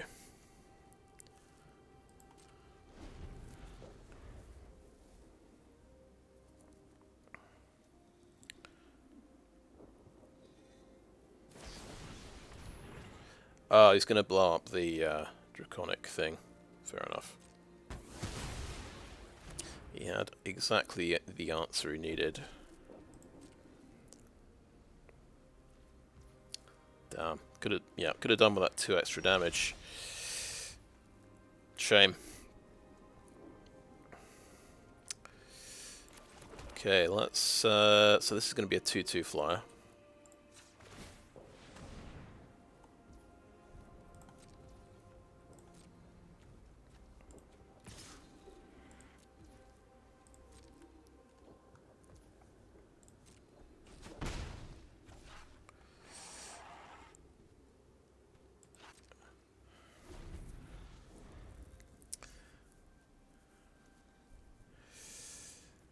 We've hit quite a lot of land this game, so 7 land in 14 cards. Well, 50% land. Okay, he's out of there. Fair enough. I think it triggers off itself, so I can get my bauble back. Which will pump my statue, which is nice. And pump the Infiltrator. Oh, Chromatic Star as well.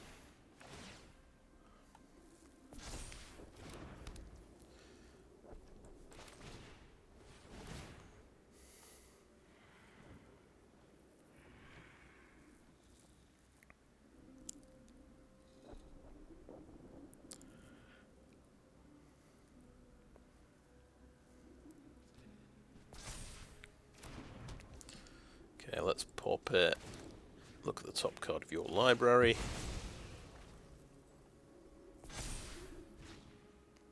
Haha! Nice. A man of culture, I see. Let's tap that for black.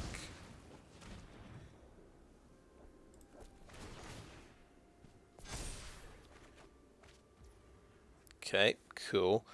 Let's play the mutt and discard a mountain.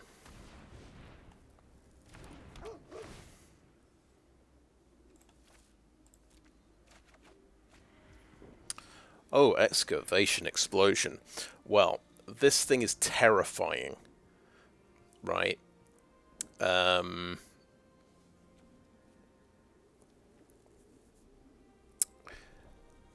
do I just swing in with the statue? Yeah. I think we just swing in with the statue on balance.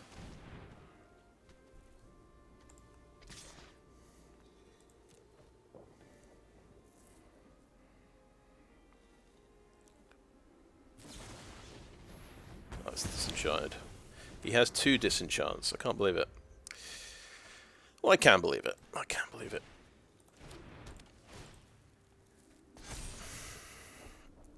Yeah. Oh, I knew he had the bauble. Jeez, it has turned, hasn't it? Oh my goodness. Now he's got a 3/2 flyer. I'm gonna want to kill the 3/2 flyer now. Okay. Dragon engine. Yeah. So. Yeah, I didn't think he had a second disenchant, but obviously I'm I am naive. Of course he has a second disenchant. Now, Mishra's Command is kind of terrifying.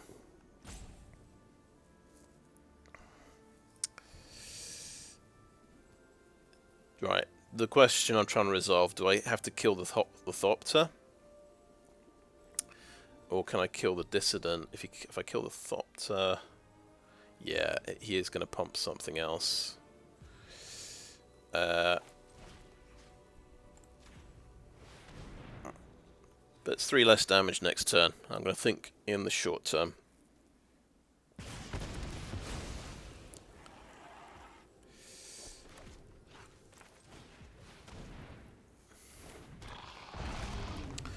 I'm thinking, how about Gixian Infiltrator swinging in for some damage whilst he still can?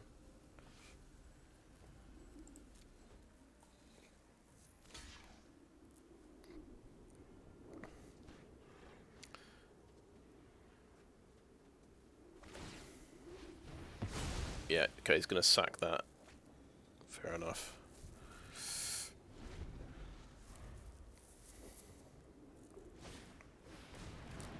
Okay, another bit of card draw, another bit of pump.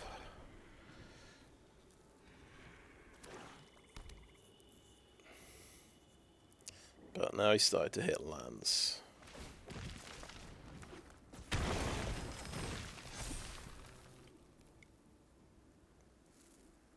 It's starting to look like a bad decision blowing up his 3/2 flyer. Just saying.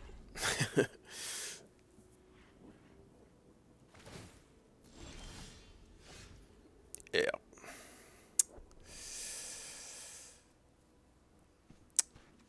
Could see that one coming. He's had 3 removal spells.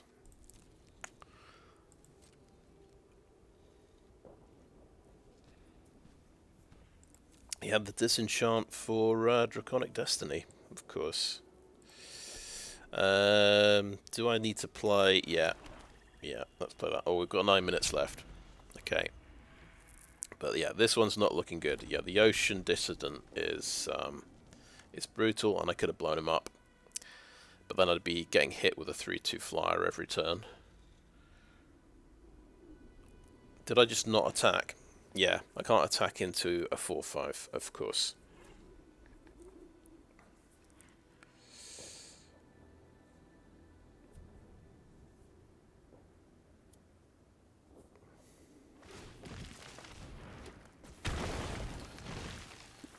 Yeah, just pump up that flyer.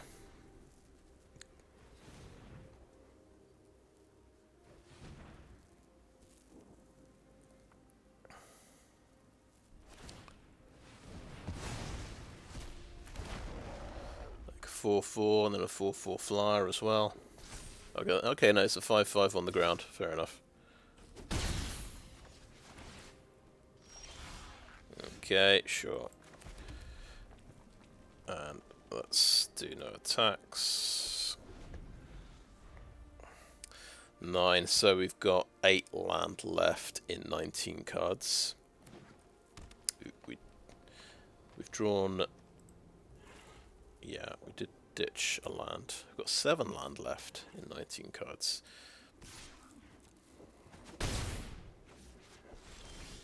Okay, 6 land left in 19 cards. Let's end the turn as quickly as possible. Let's not waste time. And he can now draw 2 cards, 2 extra cards a turn. Wonderful. Couldn't be happier. And that gets exiled, of course. He's got an exile effect for my my really nice unearth guy. Of course he does. That's everything he needs. Well, because he's drawing 3 cards a turn now, so I shouldn't be too surprised. Levitating statue, absolutely useless. Almost absolutely useless now. Too late in the game to do anything.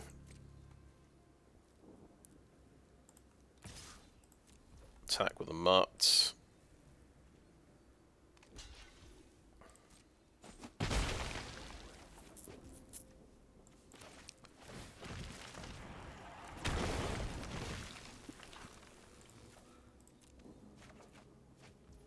Okay, Goblin Blast-Runner. We get another blocker, I guess.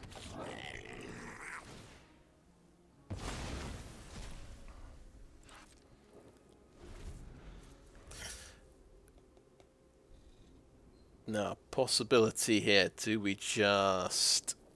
I mean, we've lost this one, obviously. But do we, going forward, do we go down to 16 lands? Can my deck afford to do that? Right. Instant speed. Yeah. Okay, well, he's gonna win, but... oh, wait. Oh, I forgot to make this... yeah. I was mulling over... I was thinking about the next game, but...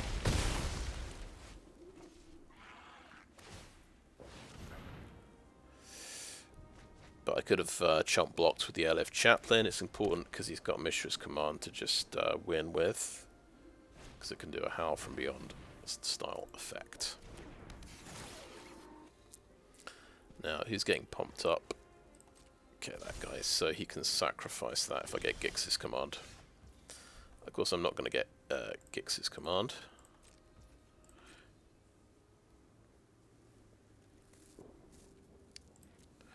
Just to recap, that's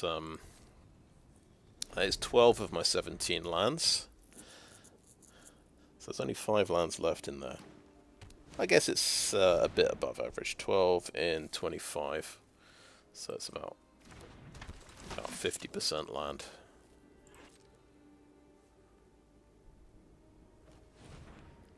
But I guess this shows you the power of Disenchant.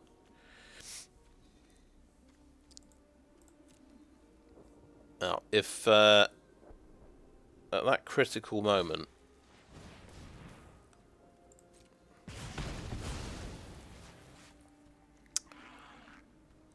should I have blown up the Ocean Dissident? Because he'd have had a 3/2 flyer.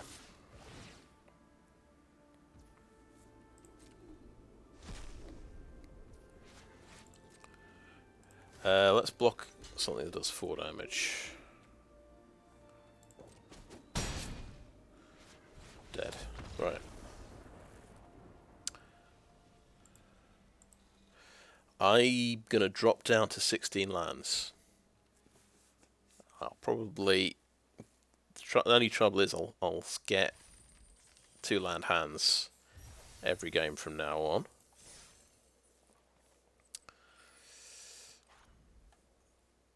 So that was not a painless match. That was very painful.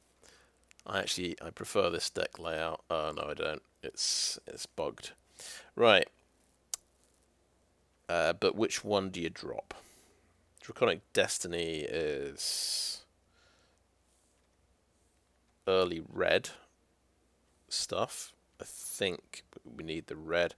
We'll drop the swamp.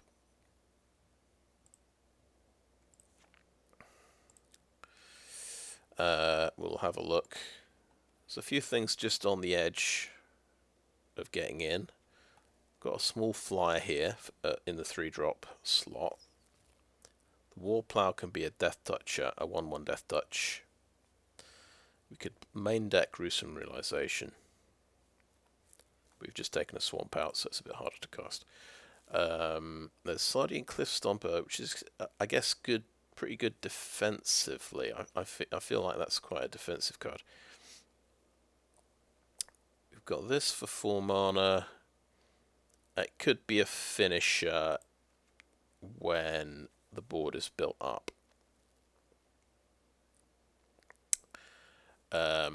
Yeah. It makes 2 dudes as well, which we might want to sacrifice. So I think that is the one I want. Let's see how we get on.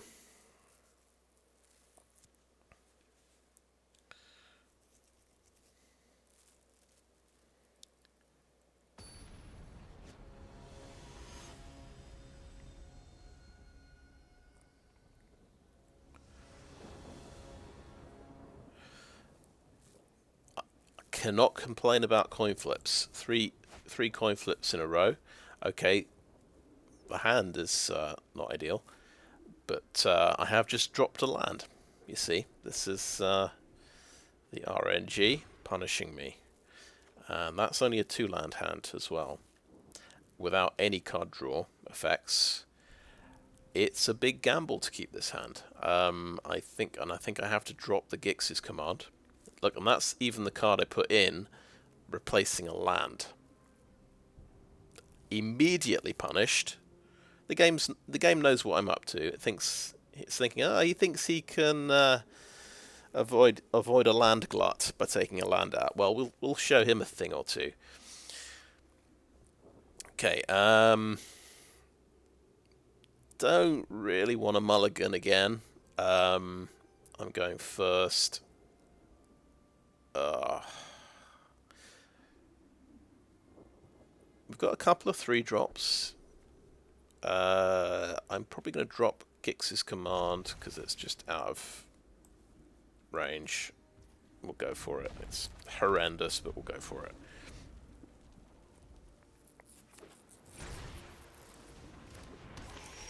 And he's... Oh, thank the gods. We top deck a land.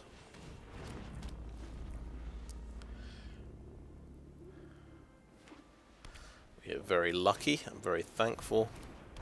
He's had a great start there, gotta say. 1-drop, 2-drop.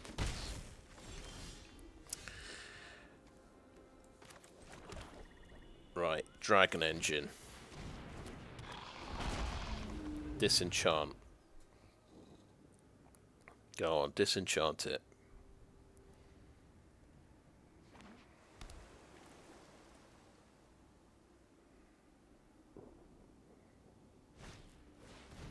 Oh my goodness, second time I've run into this guy. So, we top deck a land. Very, very happy indeed. He's got 1 blue mana up.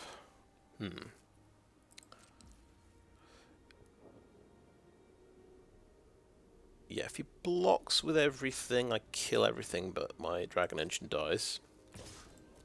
I don't think he's going to do that. I think he's going to pay 1 mana and bounce it with the bounce spell. Okay. Not the worst outcome.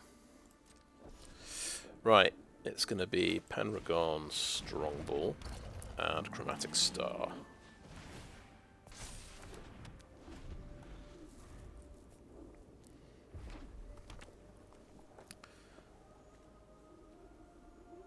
Now he's hit his 3rd colour. He's hit red.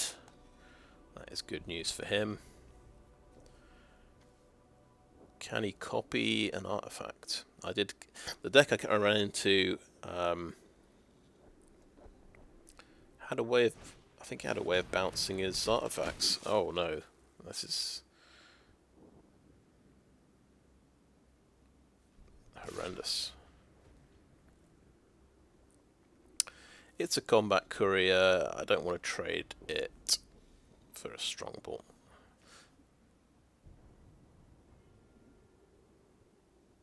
Right. Yeah, no blocks. We'll have to just eat that. Top deck a land. I'm quite happy about that, I think. Yeah, he's got 1st strike, so yeah, he actually beats the Dragon Engine.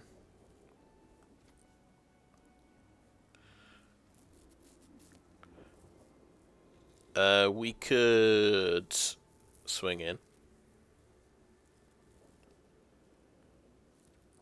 Nothing suspicious at all going on.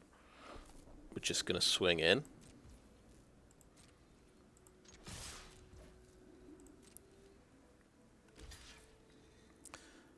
Okay, and Mishra's Onslaught. Boom.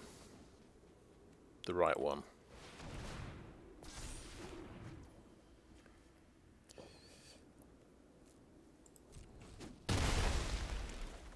And with any luck, we can cast Dragon Engine next turn.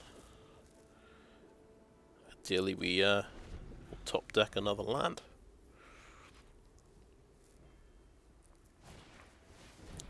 Ah, he's recommissioning, okay.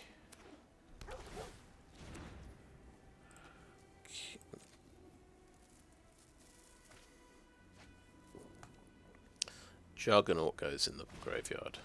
Aeronaut's wings, okay, way of getting flying onto his dudes, yeah.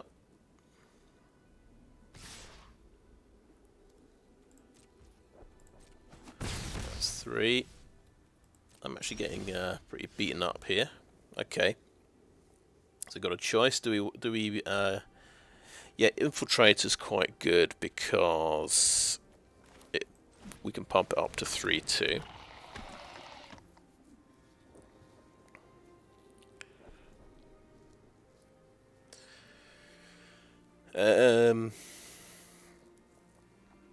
Yeah, I think we're on the defensive here.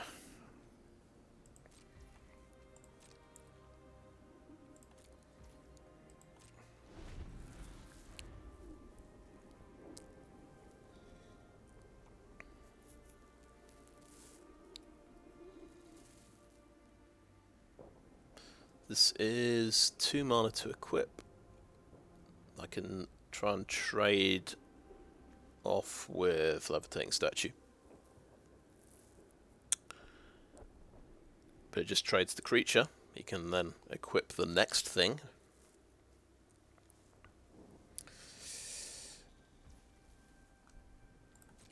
Okay, he hasn't equipped anything actually. Right, now the mutts. So this is an interesting situation. Because I could sack the star, make this a 3/4.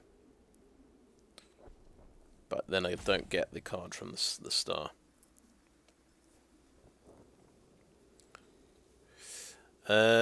So I think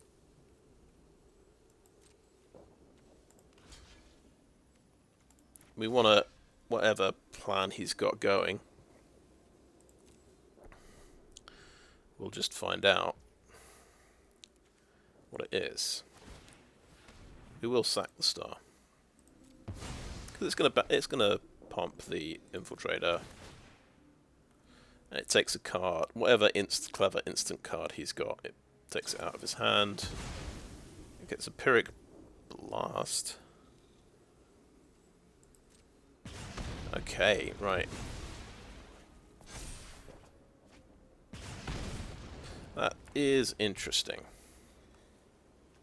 I'll give it that.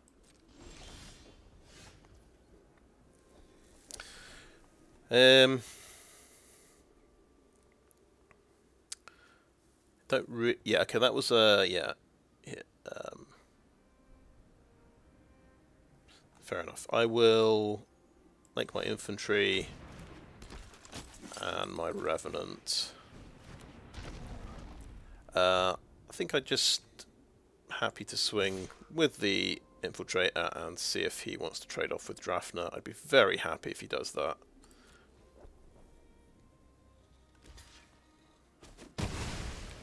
He does. I'm worried about him copying these artifacts. Could be horrendous.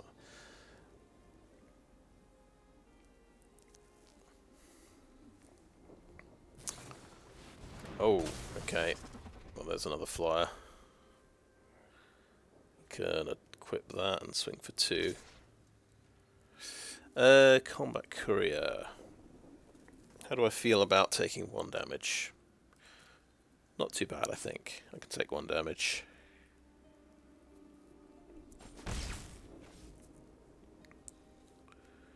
So he's got the Mutt, he's got the Juggernaut, he's got 1 card in hand. What's he equipping?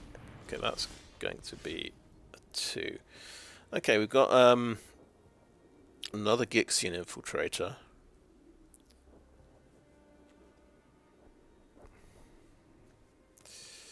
I like my Gixian Infiltrators, so I'm going to play it, and I'll be able to make this flying. And I think I just swing in with the conscripted infantry here.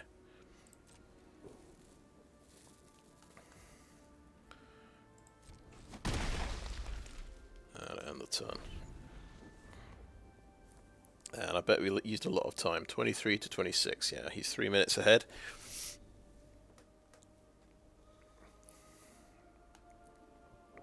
But that's quite a run of cards that I wanted to play. Okay, I think I'm okay with playing this. So this can get to 3/3 if he instantly casts an artifact. If he's got 2 artifacts, he can embarrass me and make that a 4/4.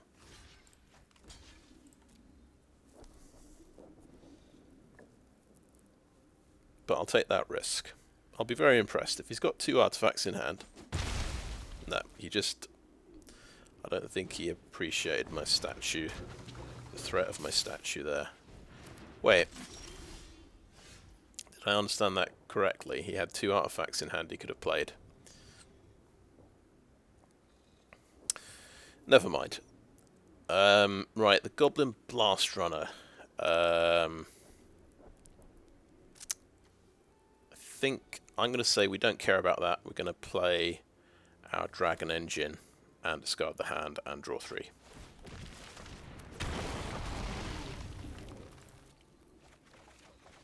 About time. There we got a mountain. Do we want to play a mountain? Yeah, I think we do. And I think that obviously attacks. But that's a 4/4. So yeah, my opponent missed a trick there, but we won't worry too much about that.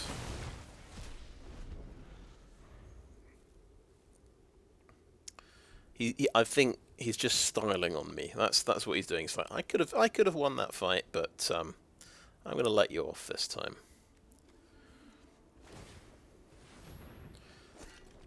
Right, yeah, that's scary, isn't it? And he can pump that and do 7 damage. So I'm pretty dead. Almost. 8 damage. He can pump that to 8 damage. Nice, and that becomes right, and I have Revenant blocks it. Blocks that one. So it'll do me 6 damage. Okay.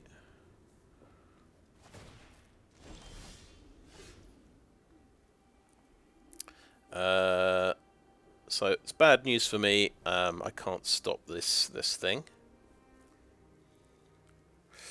I could draw a card with a Rager. I need to obviously use my statue.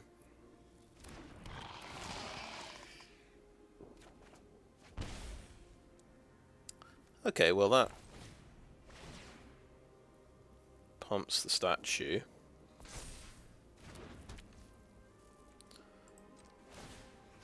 Let's see what he's got on top of his deck.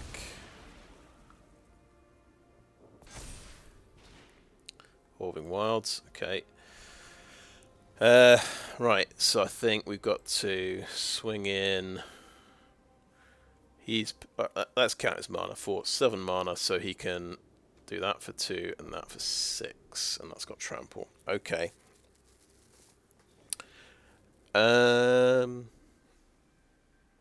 Yeah, I think I have a bit of an issue if I attack here. He may just be able to kill me. So I'll end the turn. He's sacking that for a card.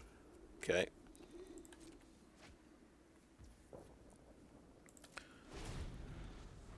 And I actually draw a card here. Oh, Draconic Destiny. Do I get to survive by... Oh, he's got a haster. He's still got 6 mana. Does he make... No, he makes the mutt. So you... Fair enough.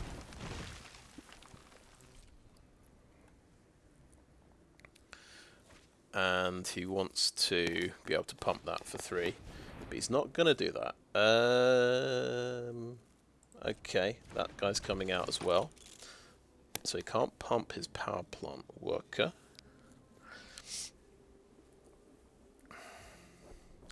He's bringing back... so that goes back to his hand. Okay, nice.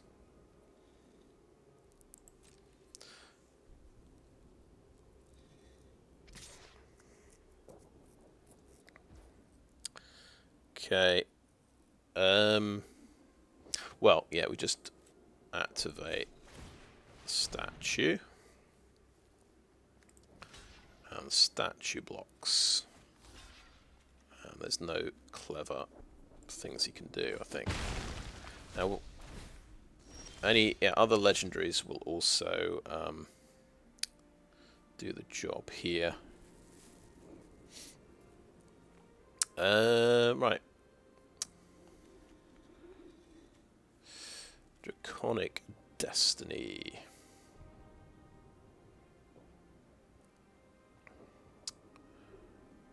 Do we want to do it on the infantry?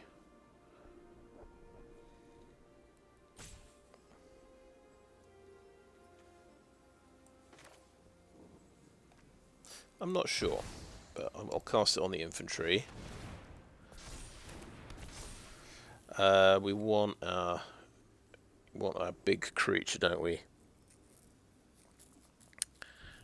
To defend with.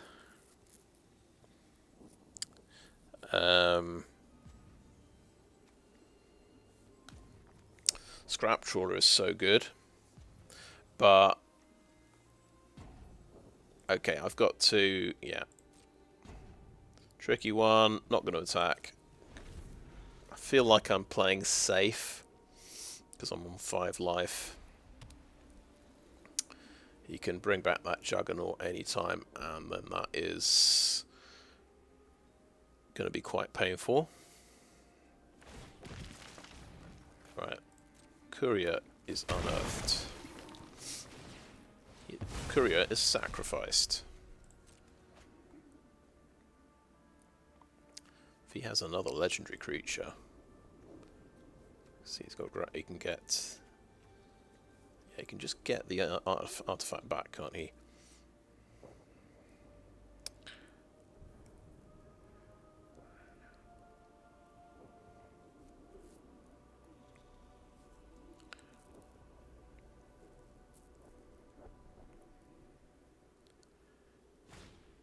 Okay, he got prison sentence. Ah, you see, he did draw removal. That's so rough. But means I can sacrifice that guy later with Phyrexian Demon.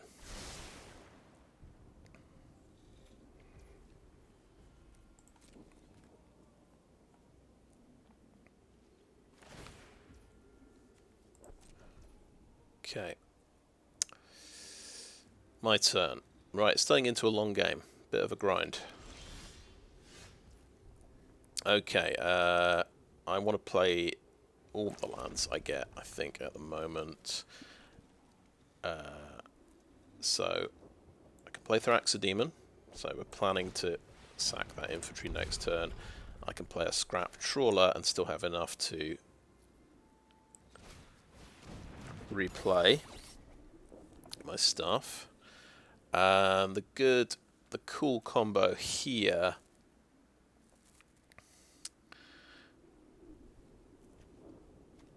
Well, I'm not gonna do anything risky. No attacks. End turn.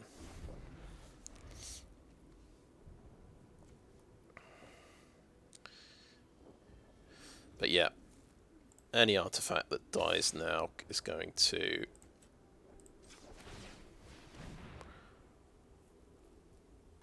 potentially bring stuff back for me. So we'll block, see if he remembers to pump it. Yeah, he did. Darn it. But we did get Scrap Trawler out, so we can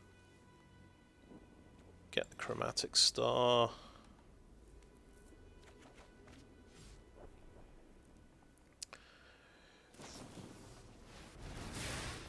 Okay, drawing there.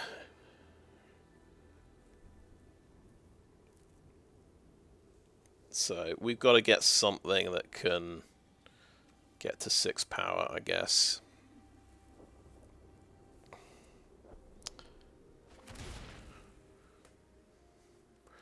And hopefully be immune to his removal, but I don't think such a thing exists. So you should take out the Thraxodemon. You got the Scrap Trawler. I'll get the levitating statue back then. Thank you very much. Okay, we're going to keep playing lands. We've got too many things to do. Right, Thraxodemon, 3 mana.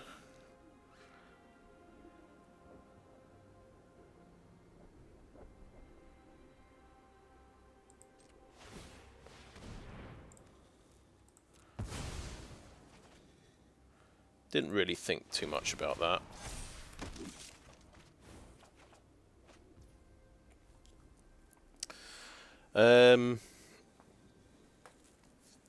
Right, I'm just thinking, what can I get away with?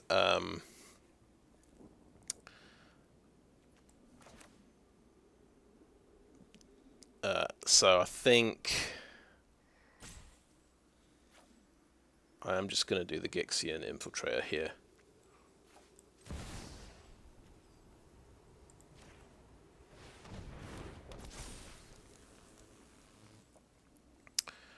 We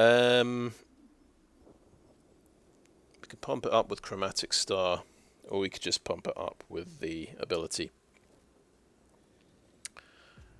And hope he doesn't have a removal spell. That's basically it. So, interestingly, we can swing in for 7 in the air, but we're not going to do that. And end the turn. See if he top decks removal. Okay, it's a mountain. He's got Liberator. That's a legendary, so he's going to get something. He's going to chain and get something else back.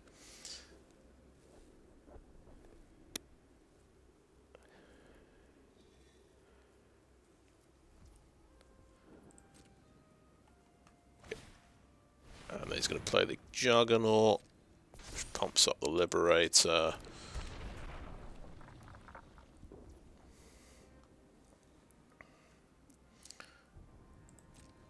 It had to happen eventually. He's not attacking with the Juggernaut. Oh, come on. Or can he bounce it somehow?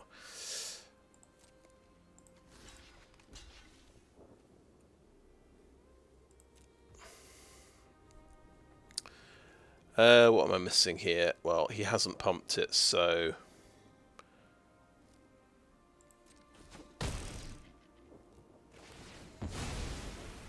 get that back. It flies, but... Oh, right, no, he got... I'm an idiot. Yeah, I was confused by what he was doing there.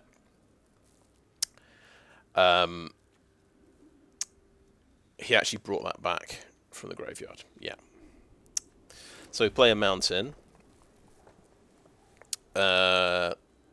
Excavation Explosion is sorcery speed. Obviously, that's pretty big, and it's going to just punch through and do a lot of damage, I think. How about Levitating Statue first?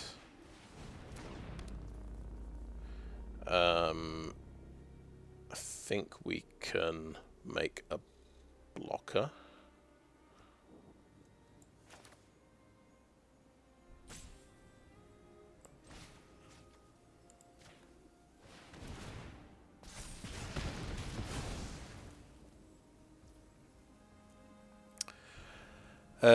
He's got 2 flyers though, which is a bit of a pain.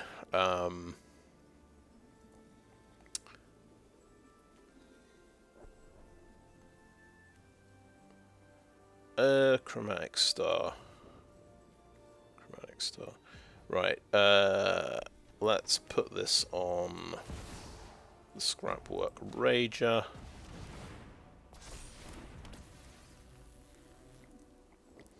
And we can pump it to 4 toughness. We won't. And end the turn. Okay.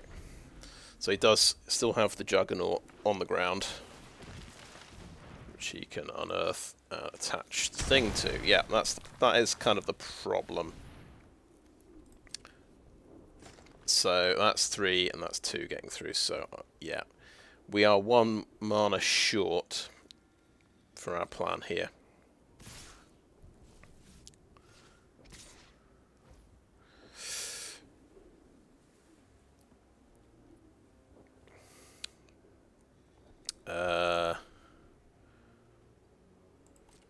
Yeah, so we just lost. We just lost. That blocks 3 damage. That blocks 2 damage. So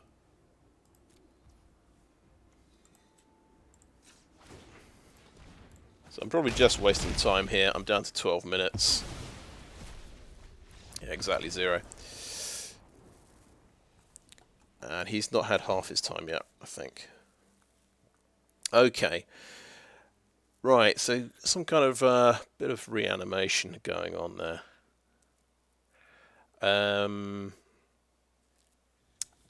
Yeah, it's on the wrong colour, isn't it? So we've got to, I think it's not, I don't think it's gruesome realization, is it? However, it is a bit of flying stuff going on. Do I get to like have more stuff to look at?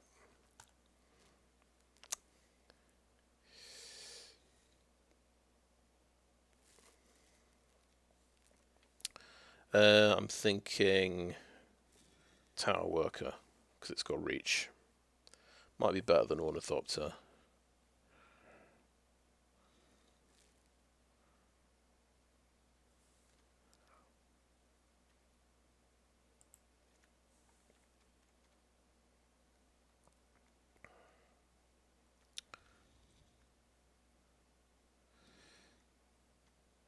Transmogrant Altar, do we drop it again? Because it makes 3/3s on the ground. I don't know, I think it's, in the long run, it's quite good. Mishra's Onslaught, he kind of saw that in that game.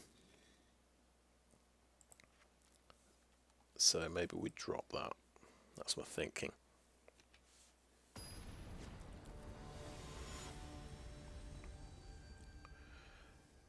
Yeah, we had a rough mulligan at the start there, but, well, it was, yeah, rough opening hand, but we drew land, so we were very lucky. Okay, yeah, same again.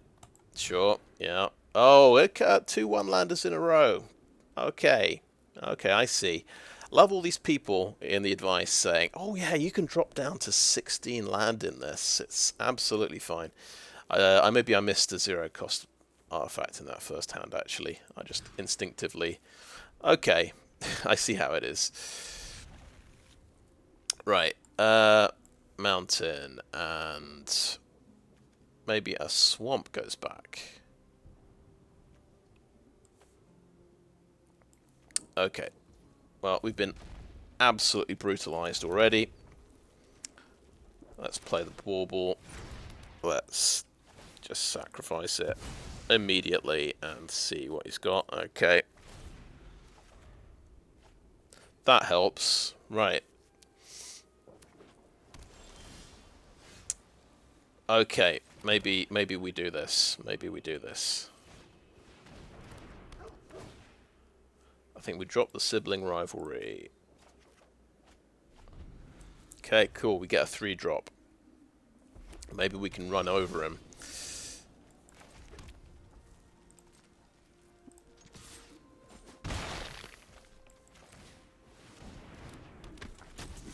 Ridiculous. Maybe this will somehow work.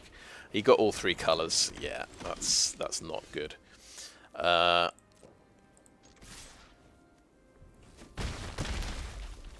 Dragon Engine is good. Another decent pickup. Love to Draconic Destiny that.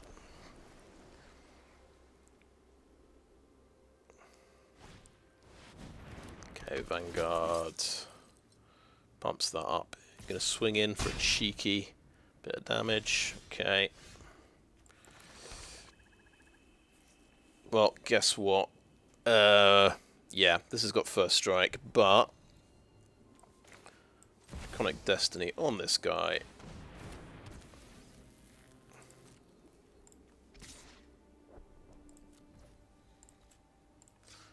8 damage. How'd you like that? Do you have a removal card? Could have swung them with both, I suppose, and I'd have done 2 extra damage. Oh, Aeronaut's Wings, so I can put that on his dude. Down to 1 mana, okay.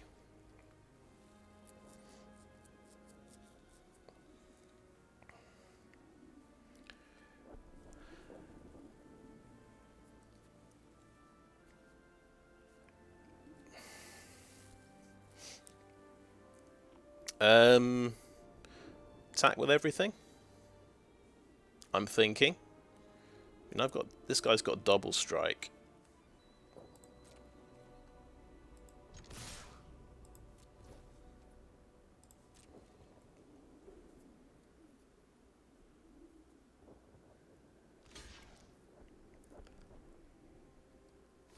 He does have an instant. That's not good.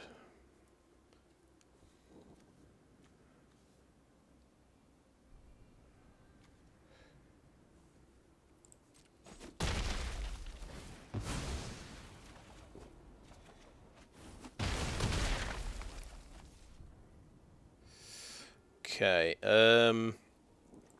Clay Revenant, I think, happens, and Thraxodemon happens.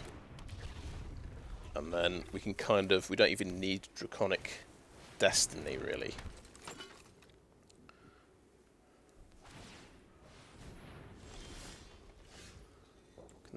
Scrapwork Mutt.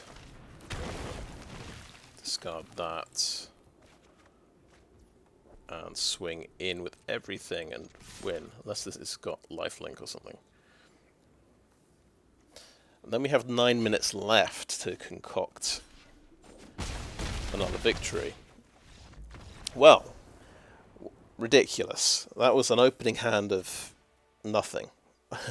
Mishra's Bauble, 5 land, and Sibling Rivalry. There you go, it's the magic Mishra's Bauble effect. Okay, on the draw next, what's a good thing to put in? Hey, how about another flyer? That might be a smart move.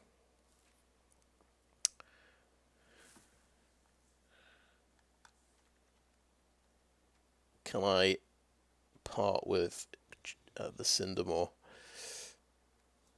Is the question. Sibling Rivalry is really good. Transmogrant Altar, maybe, yeah, maybe we cut that. Maybe not so good on the draw, that card.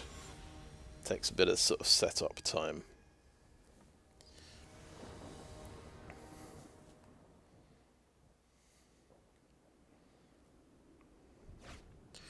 Okay, this is okay. This is fine. Right. 1 drop, 2 drop, 3 drop. Beautiful.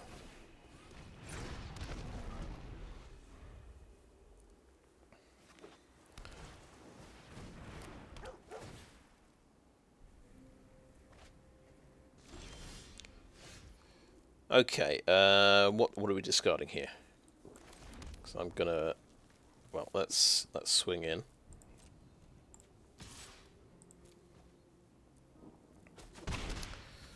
I think Levitating Statue doesn't look too good here. I think discarding a land is a bit bold.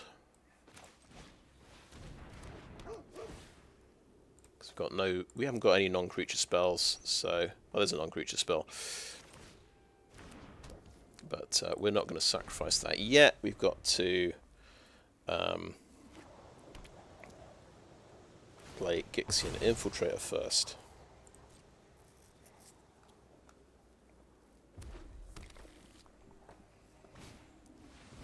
It's got its wings.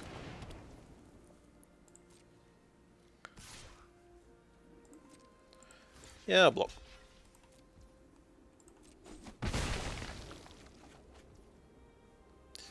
And let's go to my turn. Draconic Destiny.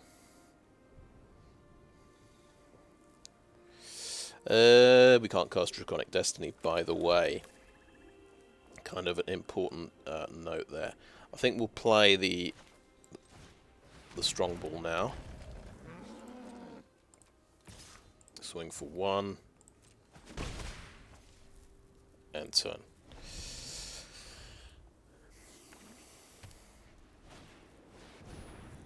Oh, that's a good one. So this brings back a dog.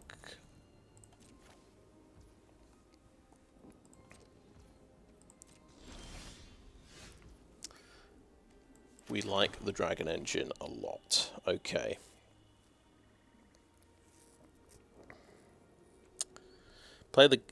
Do we want to play the Infiltrator here?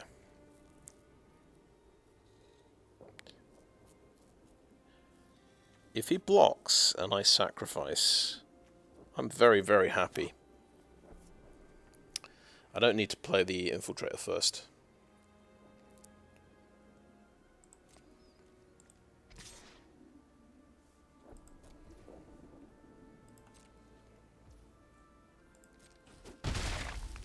So I can play Dragon Engine instead.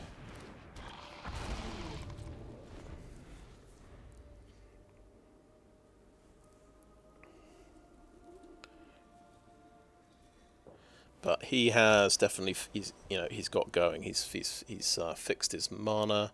He's got 5 mana out.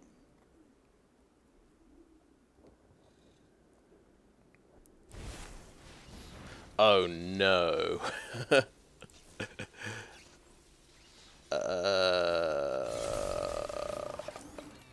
Okay, that's horrendous. There's a million of them.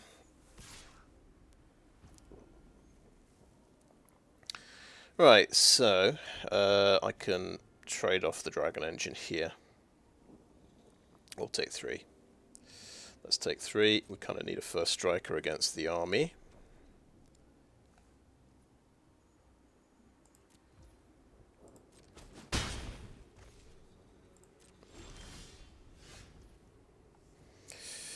Right. Okay.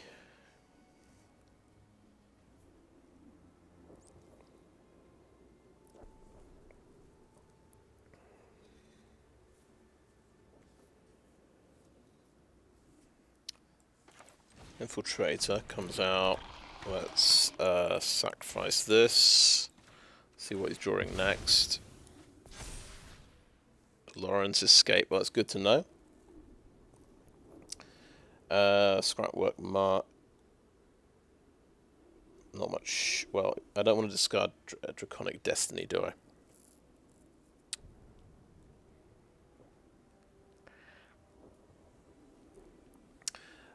Let's say next. No attacks. We've got 5 minutes left. We've got to play quick. Yeah. I think we could discard the tower. Well, no. He's got Aeronaut's Wings. Keep forgetting.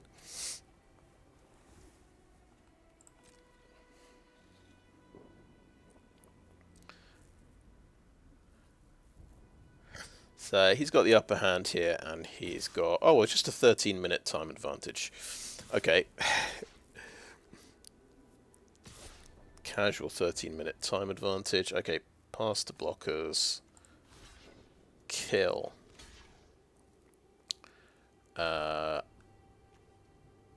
Kill. Kill. Take 2. Oh, he can make one of them invulnerable. Okay.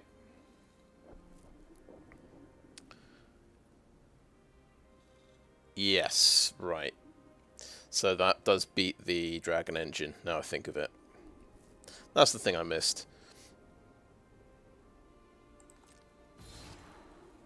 That's a good move. But yeah, Skitterbeam Battalion is pretty nasty. I hadn't played it before. Obviously my problem here is I spent 13 more minutes thinking than my opponent, and that's why I'm going to lose. I don't know if this is winnable, but definitely not with 4 minutes left on the clock. And missing the red mana.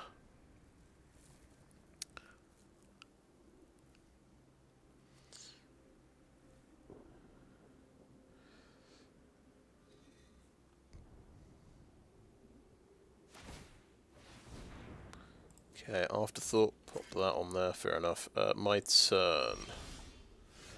Oh man.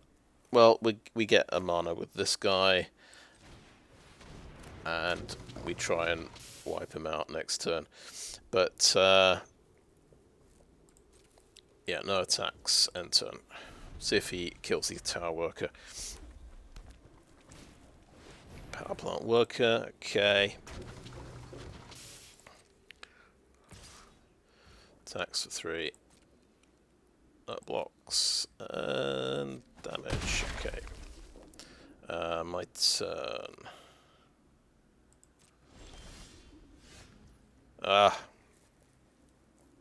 So... yes, I'm thinking we could do Scrap Trawler before we do Gix's command.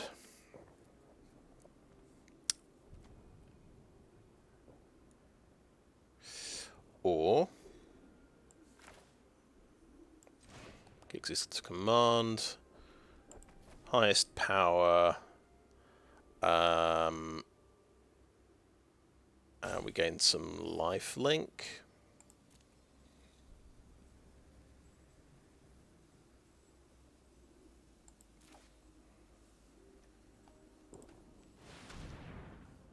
I'm going to do it on this tapped creature just so it gives me a really big blocker.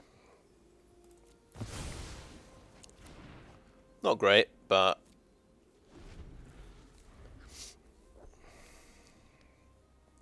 needs must. We've got 3 minutes left.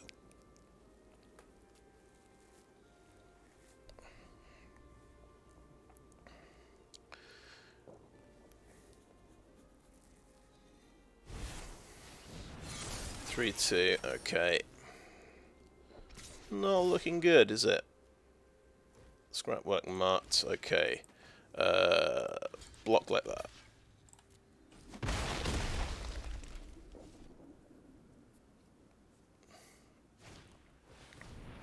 Bring that back, okay, sure. Okay, right, more mana, right, but not the right mana. Okay, Scrap Trawler's good. We won't discard a card. Next, no attacks. 2 minutes 38. How are we going to win this? So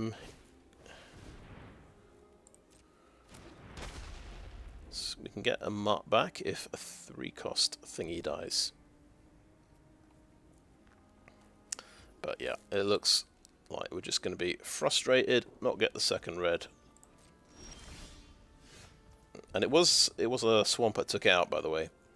Oh, Scrapwork mutt, yes.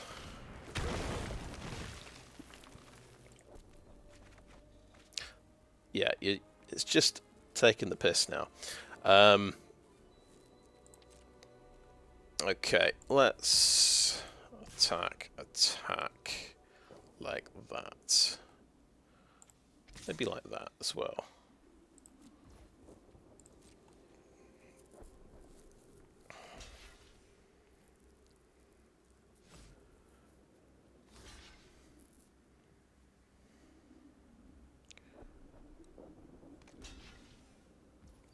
Okay, let's sacrifice a mutt and do that, and end the turn. Right? Should I play that land? I could have sacrificed that mutt, and oh man. Okay.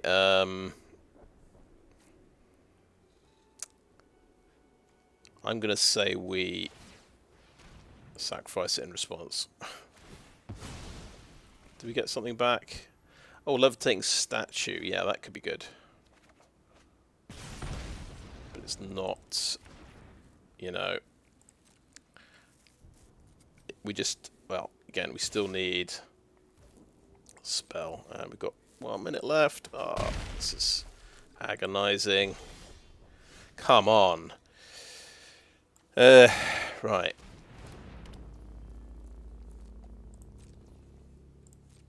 Okay, send him in.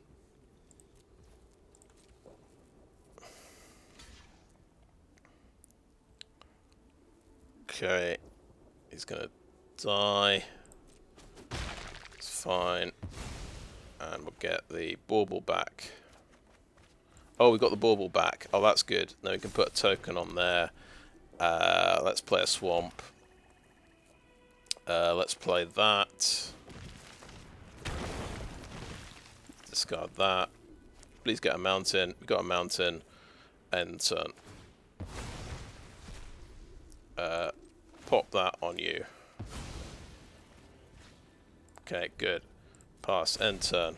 22 seconds left. I draw a card. He's still on 12 life, unfortunately.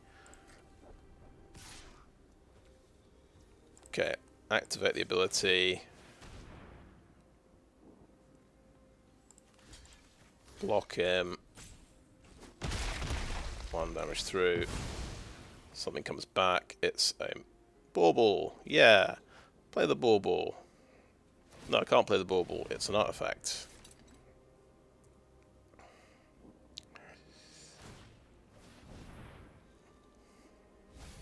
Okay, so we swing with the pen reg on. Try and do 12 damage.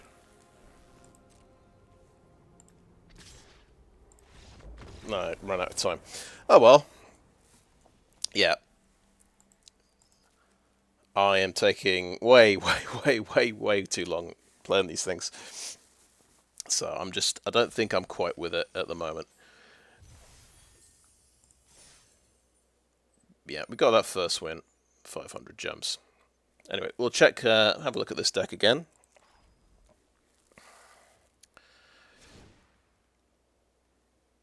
But yeah, we did have 8 mountains, but yeah, we drew I think 6 swamps before we drew the second mountain. It happens. But the main problem is, running out, spending so much time, running out of time. I think maybe sacrifice decks, they're a bit, well, unless if you have a load of Goblin Blast-Runners, they can be quick. We had 1. I think we're a little bit durdly with this deck.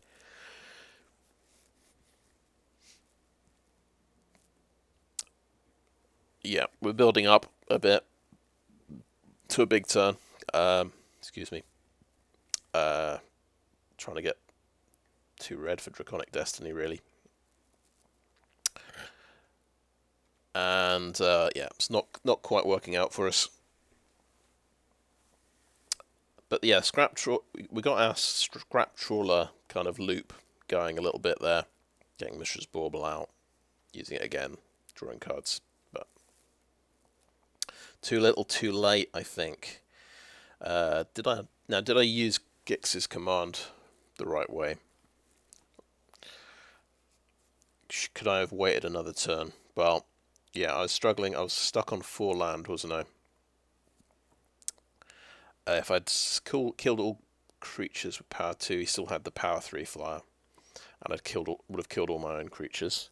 I didn't think about the Raised Dead there. I thought if I make a 3/5 reach creature, that can hold off his flyer. Maybe it seemed okay.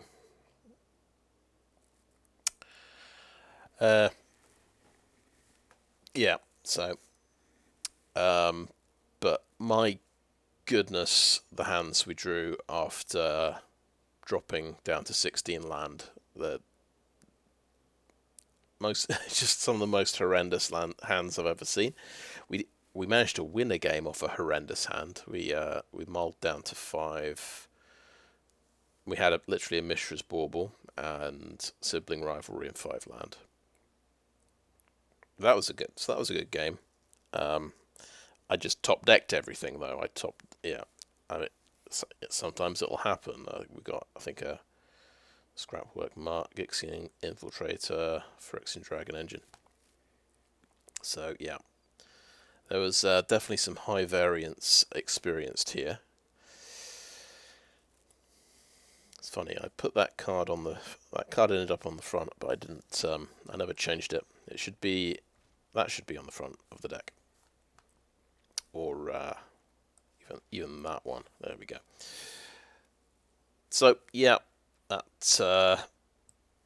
was a bit rough, honestly. But we tried. We tried. I think I'm going to just double check. I've made a lot of different decks here. Yeah, there's Draconic Command. We will trash that one.